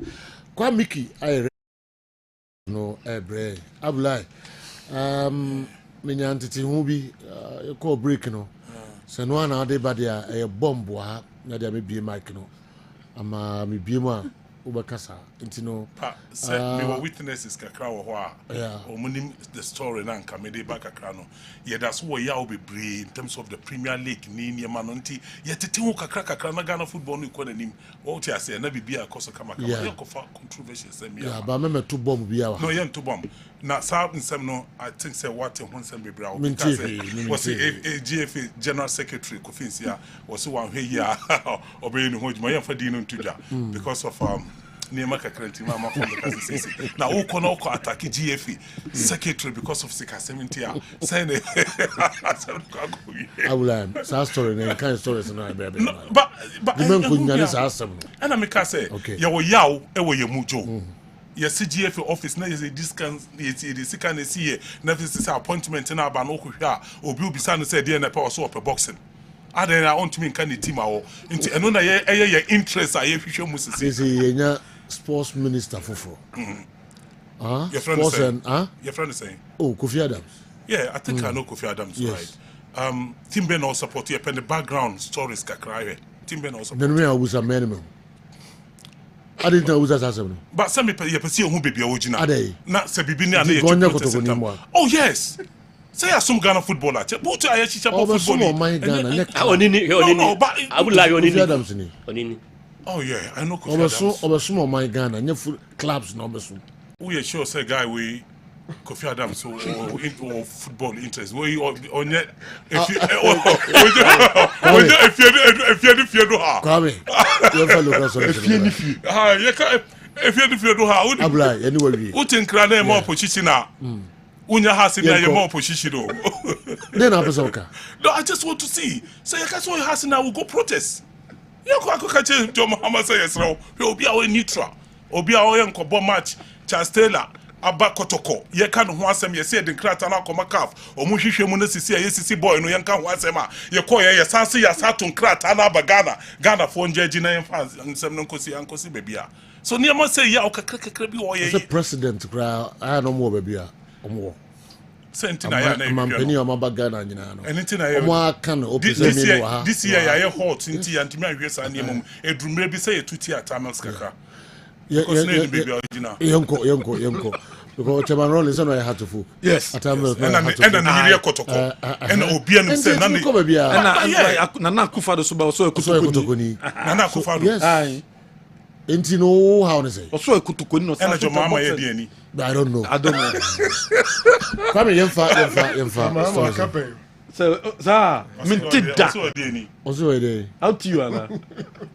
No, so kape dia. Kape baby. Who you be? Utvika. Mrefi. And akoya asem. Yanko local stories no. What you know? Dey mfa ho kra. Manimra no me na djuma. But you know say sanity dem me fe no ndikan honorable Kofi Adams and as say ya point no as the sports and recreation minister they say there your sports are atwen no and na there say there president of Ghana President John Dramani Mahama e de djumedi no ahye Kofi Adams nsa so no na mbehwe me sports no general intimi entumpo na you have no be call parliament na ya vetino and sana you know me so bia kwa ya am jantum da oh wo bi da dabi kai me me bi ho sa but I remember say obi call you decide say how many premier division teams there were and sports papa so am come as a friend say other ministries make okay I'm improving. Oh, okay. But it's here, minority na ya micro minority ni de. Umuna musa. Ompacho muso mompe micro minority no. Kwame yenko. Eti general, Senate CTNT Kofi Adams, Honorable Kofi Adams, and the sports minister under the president of Ghana John Dramani Mahama. He said they confirmed. Yentroso wada stories. Lawyer Safu Duku and as I say, oh dear nimu eshe. Obeke Kumasi Asante Kodoko ebo Ghana League game ebo Kumasi Sports to the men am som ema Kumasi Asante Kodoko fan bako upon you shooting no and I'm so ema 7 kopie mo court lawyer Safuduku and the follow case no wo chichim say sikasem a ye de to eye wo mususo muntia no sikasem no edurum pempensuo bi na sese no obefa kwan bi so a wo mo ebetimi agi sika no yenti nsem a lawyer Safuduku nchemu a ode maye. Yeah, last year kutokoni nation service ebo baba yara. Ema after March no, se BCC pressa se kutoko supporter the friend of Augustine Kokuopo.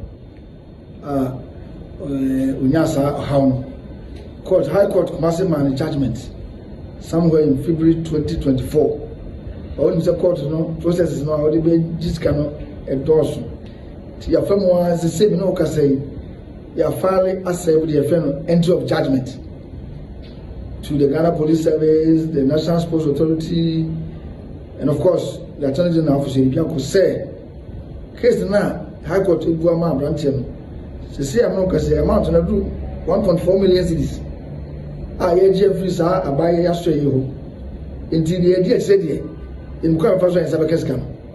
Yes, some of this can be back. And I'll be able to Ama in Quam Faso and Sabakescam. I'm a branch. Oh, say Ghana House will do car. A quabby so.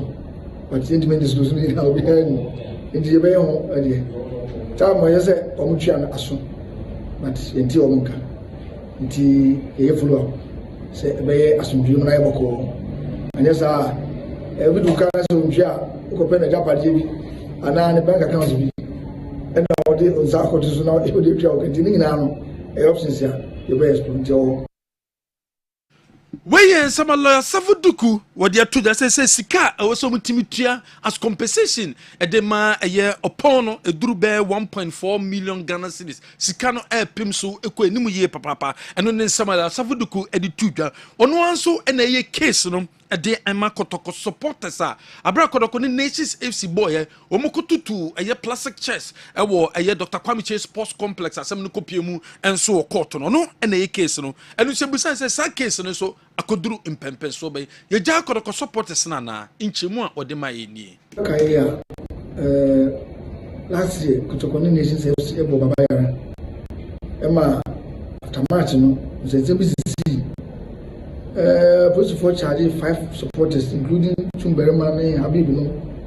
Asem no asukwa circuit court 1. I'm no can say a police for another court for after almost first 3 witnesses. I'm can say the center referee Wakasa, the 2 linesmen for the day no Makasa. You see, I never original that Kamua. Or Cassandra means to turn the match commissioner for the day, if you know, and now I'm not going to say, Obiada Kama, because to turn Mimi, the Asana 27th of February, I was happy to like him. Namatuan. Yeah, Naka, a positive for me in so Macassa. Mukasa is a positive for every case. When I remember her say, because a court of 7 omuntu sanse ababia sabe enim a ehia sabe makoto ko supporters no abekasa do a court no e be take decision say asem about to go na say asem o say supporters no enum no ezo mo accused persons no e be you no no do a court no say but see idea igusu a mitutu o modern for no Weye sama la Safuduku editu dwa say omuguso etoto adansefo no omo toto omo ano referees na ba ama omo bisa omo nsem say match commissioner na ono so hwe ma game no etimi ekoso no ono na sabre oguso a wo quarter wo mo etoto ono so ano ntide be pie bu bia no ye de ho nsema wodo enso ebeba weye 2 cases a ye pending edema Kumasi Asante Kodoko Brekum Chelsea Bobo Konom asat now and the Ghana Football Association a charge a year coach at the Emma Bobo Kono Ninsama or the etuda but as a trans you much say Womokano woman decided say Womo ebe complain at the Kwakoma Ghana Football Association in particular for game no say omudire say referee obegina ntem no ne modimono anya de ekoye decisions awodo take here no 14th and 48 minutes no womudire say enye decisions papa apart from no match during the game no nsem bia and say nyeme course no wɔn gye de sɛ referee friend mawuli clue ne mmɔdemmɔ no na ɛwɔ fam ɛnu nti ɛwɔ sɛ GFA no review committee etimi ɛtena ɛyɛ saa case ne so yɛntoa so wada stories Kumasi Asante Kotoko confirm sɛ sa amu game no bɛba so na game no abraham ne Karela Asia no 20 Ghana cedis 30 Ghana cedis and 70 Ghana cedis ɛna wɔn ɛbɛgye ɛwɔ gate ɛnu ne sika wɔn gye abra league no sɛ yɛsa so adane no a yɛbɛtoa so abɔ ɛna nam so ma coach ɛde Kotoko coach Ogum odi tuja sɛ ne target for first round no when timi emiti target no was in accumulated points and anka open our first round no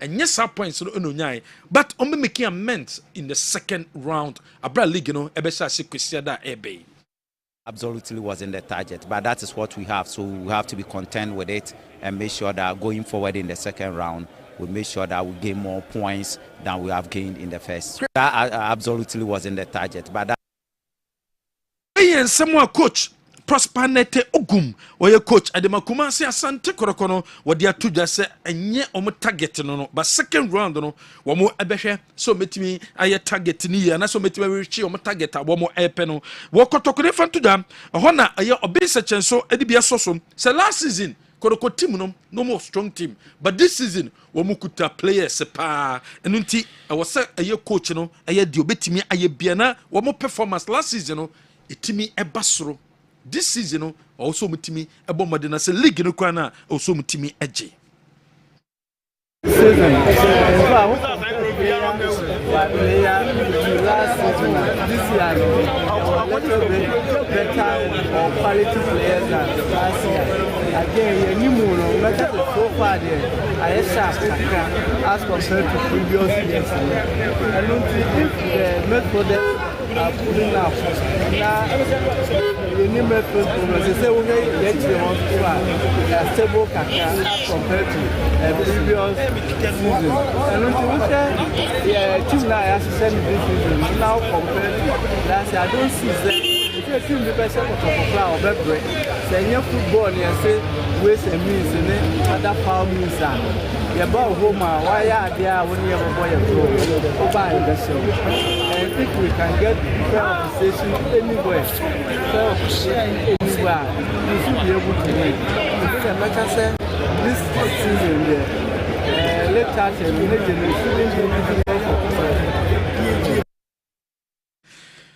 where is some Benjamin or Bensachere? What they are to Kessben mingle coach at the Mabobo Freno, Nations FC. Ose fake capro my film no how me ye papa nenso so wo mu concentration nyina no wo mu de ko Ghana Premier League ne so woni place ni di komo catch ro ma no nti nam so ama mo timi ekodi nkunim e wo Pando Heart of Lions so ama wo mo etima bede ye o Premier League ni mte say de wo mo ebibia wo mu di wura ye Ghana Premier League no emu.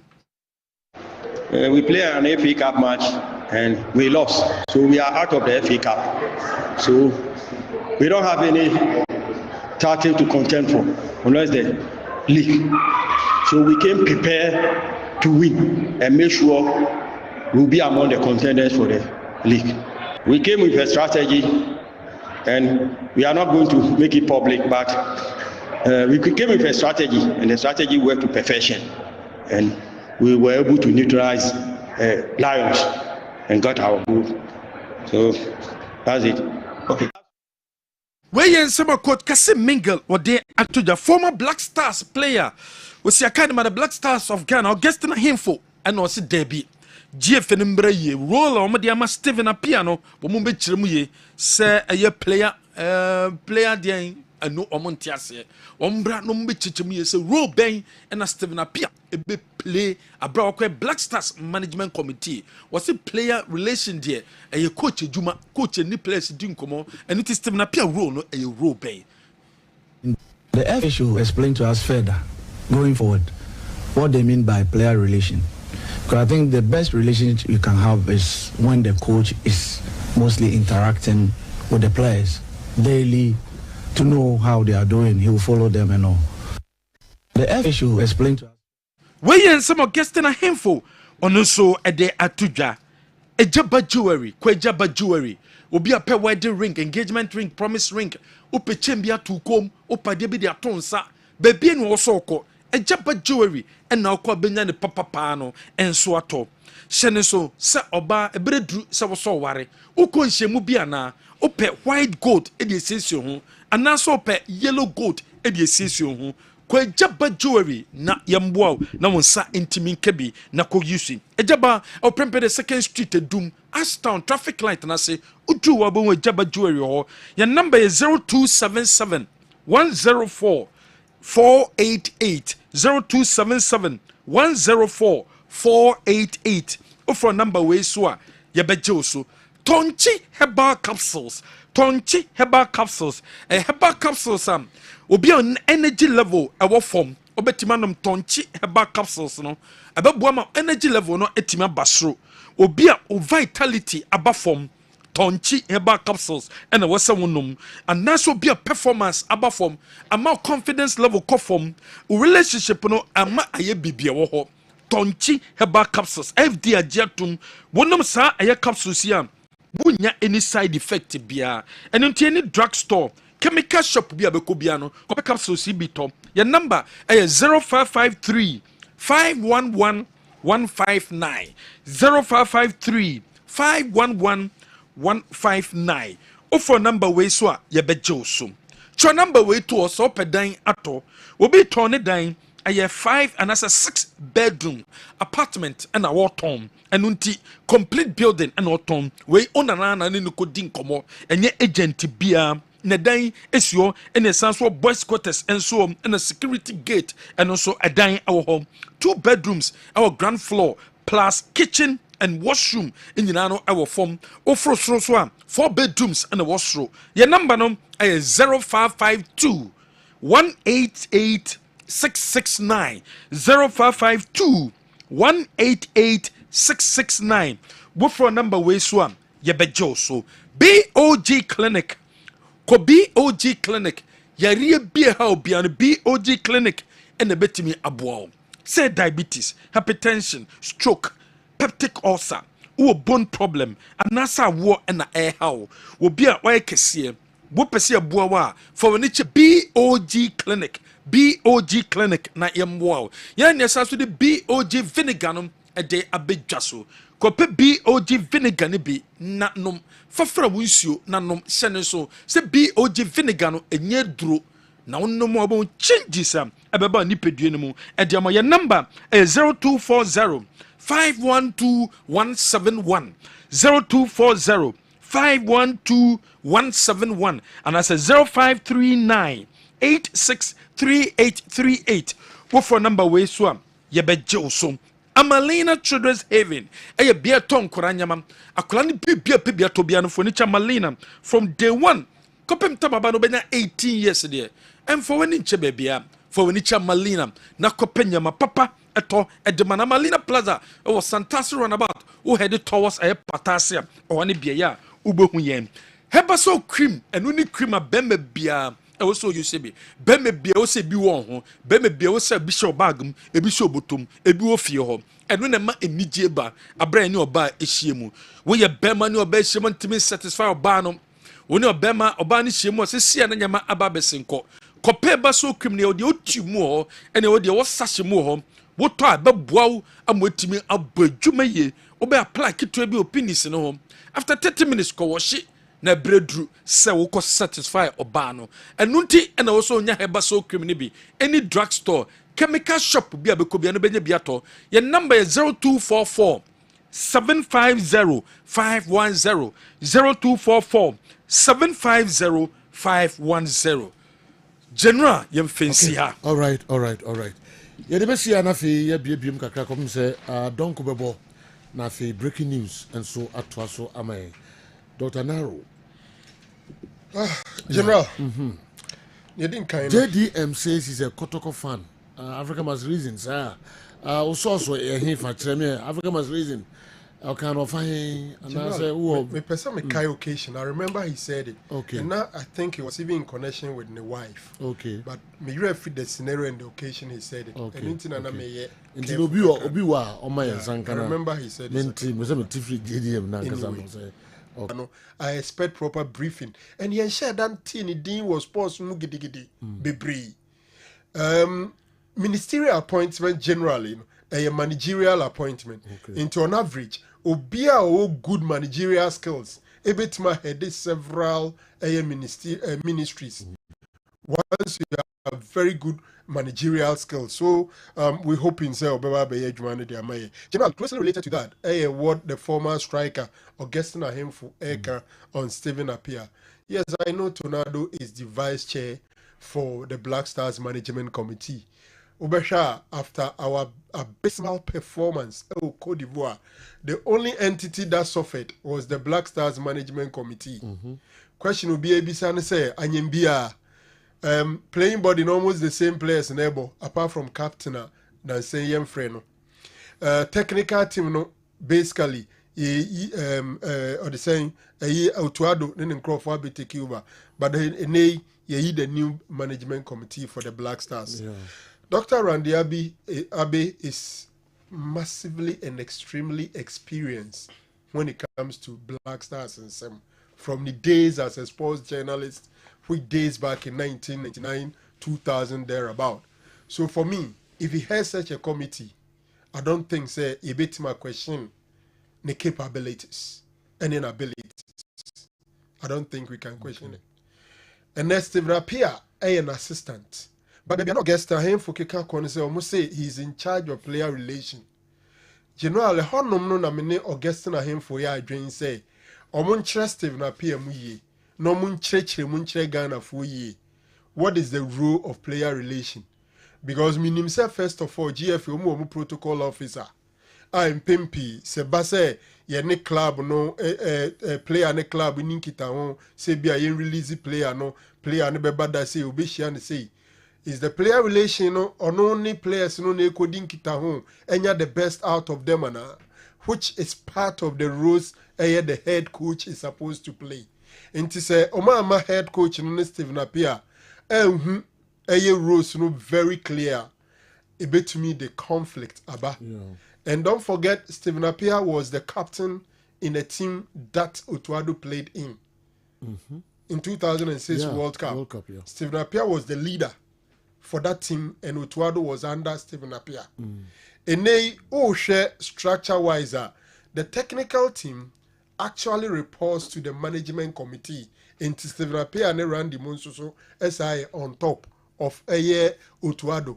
But when it comes to dealing with players direct and speaking to them, at what time, and as Stephen Appiah bem, at what time, and Otuado ebem, and Komono ebeye consistent na inti say omo clearly defined roles. No Otuado role na Stephen Appiah be play no, na Stephen Appiah so ni role be play. Na hwe ya na akofa conflict e de aba bedu be no bi be kire ono na wotumi. Lawyer Safo Deku. General, Papa no many general do. Yes. For those of us who started with him, was sports him when we communication person for Kotoko later to Ash Gold. Yeah. And those of us who knew him as a teacher at Prempeh College. Yeah. Now teacher, we've known him from a distance, from a close range. But I think he's matured so well, and his magnanimity. Pepa was say obeya de che amanfo no something where ne oya de makotoko fancy nyina no on charge obi atekun charge obi asimpoa and o hwe Abrante Augustine Mponsa de etuo kan ani na ya Abrante ne da so no eduba bi na kotoko circles from panyimfo no muso asem no o mabam bu jam me keduba bi na kwa me mo o mu kope bibi kakra no makosra no he was a driver. I will trick car, a dear Coniaba, and a two cocan and inner, and they own to me who are dear. It do baby not acquire family, should do be fans and supporters and or hiding the door. Then Safoduku came in, took care of medical expenses, took care of the legal processes and everything, and eventually, or we need court case, and a court to share Sika a bit to Amano, weigh 666,000, weigh say NC 1 million Ghana cedis at a time. Court na Shembrano were about 15 days or so. One or 7 auditia omono. Meka Ghana police, the policeman or two, National Sports Authority. Obia anya appeal.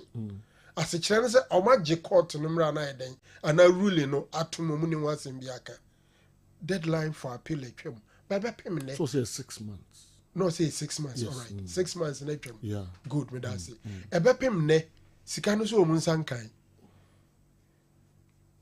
ɛha adwen kakra and these are state institutions mesrɛ mu kana nanama polisifoɔ obi bu mmara so amona mo kyi no so be record o Ghana say ka ade angobi nwe ho da say bitimasi no safu duku so be me na si o Ghana ti yenwe me masem nyina ne say yeah aprantie no se court na hu say o se fata say sika na baby sika wo bi e Ghana ban sika mo pe no mo fama no yeah sebe obi fa ban sika aban fa nche no na mmara na ewu kroma na ekire se court hye se ntua na aban na de say tumi na ma court no na ne court eko ruli se Ghana police service police ni we muntua say sika ne ma obi ayi na ni mpesu obetua look these are some of the things that media na say ere can yi because say government institutions ebe flout court ruling one we are hwe ya me feel say enye proper enyina be so be na posifo be nya akwache nkrofo so mu di bone a e do masa akọ court mi wa court na akọ no court na ruli say asem na ba ye no muntua sika say mfamo obi ayi nani now ese se opekwan bi obefa so emra kwan so obefa so agi ni sika minim say me kwabro so ansa na mde sa aka ya nke bi ameka fie ya mitimi ki agi minim say emrama kwan say bi adako police regional commander be no office na bi ayde padlock akotum ze muntua e mamurem say so mu dan bi o say so mu ka bi o say so mu bi na e be chia na obi say why na ekochi police for no Edruwa. Interesting in name Abisia is an interesting thing, but I hope we don't get there.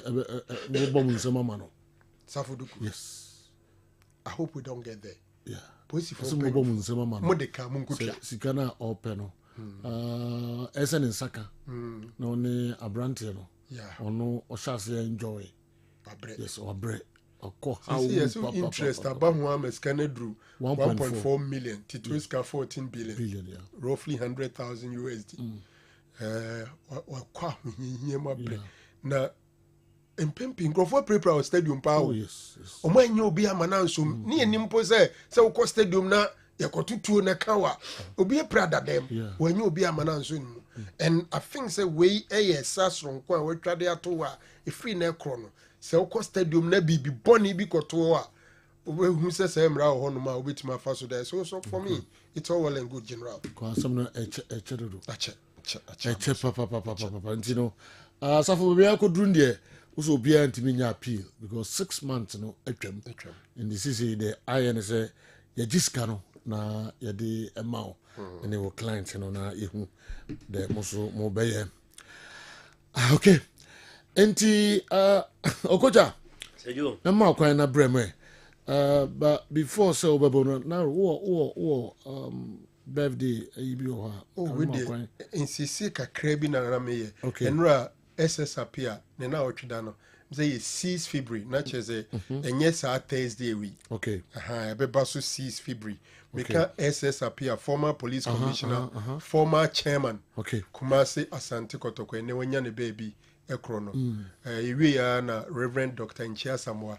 principal of Finso Kachem so watienka na ne ofano na otwida no 6 February mum nti Asante Kotoko ekitafo nche no so ne aposi for so nche no so wadama okay and ex-sergeant Zarak Samson Bediakon birthday old soldier and your birthday yeah, we show happy birthday, old soldier, ex-sergeant Zarak Samson Bediakon, and then when you're 86 years, wow. Yeah, we show happy birthday, Omanu Titu Zarak, Dichem so Nafi, Momakahunina Samson Bediakon, soldier, 41, Omo Epaparono, almost wish you a magic Sam.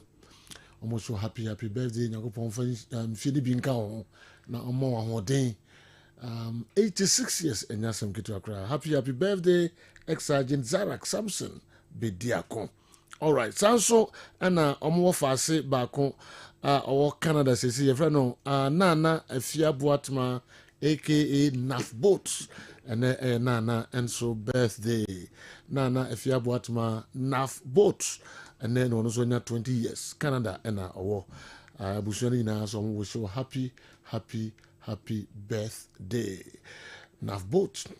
Meko Okuchao. A quick one. Say BOG vinegar. And that's a BOG clinic. Yeah. Our sponsor Ashtown Intercommunity Gala. I see Kessben media and nice no. Nyame aduma Sunday na final no. Okay. Baso. Na yemu bianca say yenya also any alaba any DC any. Yeah. Sike dasu 15,000 Ghana cedis. Okay. Yedika ka wasem. Okay. Na tournament no sene na munim no nanka ekwasi da na etwa mu no ena nka na final na eba so ena mpanyfo hwe nipa ebebu kamfo so wo honom na mo hwe senior pressure and tension e develop between teams na ebebo final na police commander catcher ze sa kwasi da no enam se na opem so ene asanteman edi ade I didn't kind of mampenny ban police for be busy, they can be there. And TJ Penny, the Akoquesia de Bay. No 9 and a basu.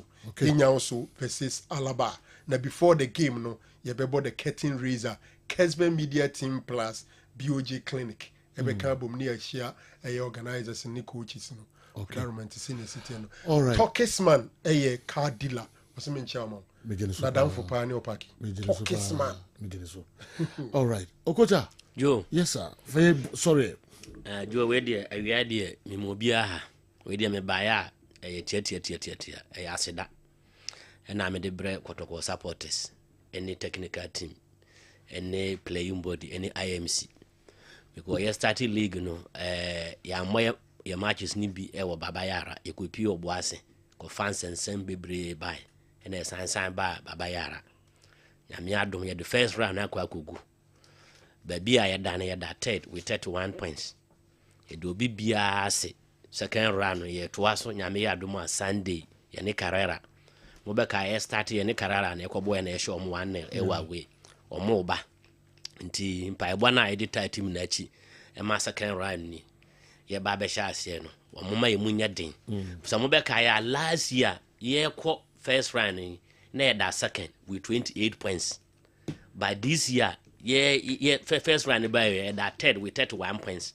We share would compare last season, your points in equal anymore, but your position a watch. First last year, no, your points no but not your placement and as a position in a anymore. But when I bite your points so aqua anymore. To say, I had 10 number. Into your started Sunday, Miss Record supporters. There be a most team in yet. Yeah, your friend say players no ya ko first second division and first division into my stadium. This year the yanko hobium technical team na anko o ma kwa ben wa o mo hye enso ye ko stadium na kwa bibia ho. Na no wo hwe what was the last time I do kotoko start ya first half ya she 4 goals. As a 2013 ho baby na as ABC if I'm right 2013 ho baby. Yenya bi ache. First half ni ache 4. TSR Sunday there. Yes, Remu, but you be as be a Momra, na Mumbasha Quaya, Yade, Carala Fonso Beden, Ebefaso. Okay. When they are first half no crampon, Yabesha be 6. Yes, supporters, a 20, 30, 70. Momra. Now Mumba supported team now. So ebre. Yeah, players no winning bonus, any good fee. No, Momra make a cry fans. Breaking news, Emre Aso. Now, I got one day, but more say, Omoka is Okosra. President John Dramani Mahama. Na ye kotoko ni Brekumiches. And President Kase Neirin free Brekum. No free ho. Yeah. Okay. Enti ono ye kotoko fan. Yeah. Right. Yeah. Ba na kuma ni ade di baby anere ewo bibisa. Yeah. Enti ono ye ne play tire kotoko supporters say omo ko na wono. Yeah. Say oye kotoko fan. Video no minya. I remember very well. And the person recalling because he was linked with the wife. Yes. Intina and so and almost na FA Cup game. Kotoko any Chelsea finals and Okasa. All right. Yeah, better must and then so yeah, Buanim senior high technical school, PE teacher, P Twitter no birthday. Nti yan wish you so happy birthday. Bonim and the bonim. On what TV no so no. Bonim say when are we free and came free na. And came no. School. My father Jamasi akupie ho e di akupie ayi All right, breaking news up next. 4 p.m.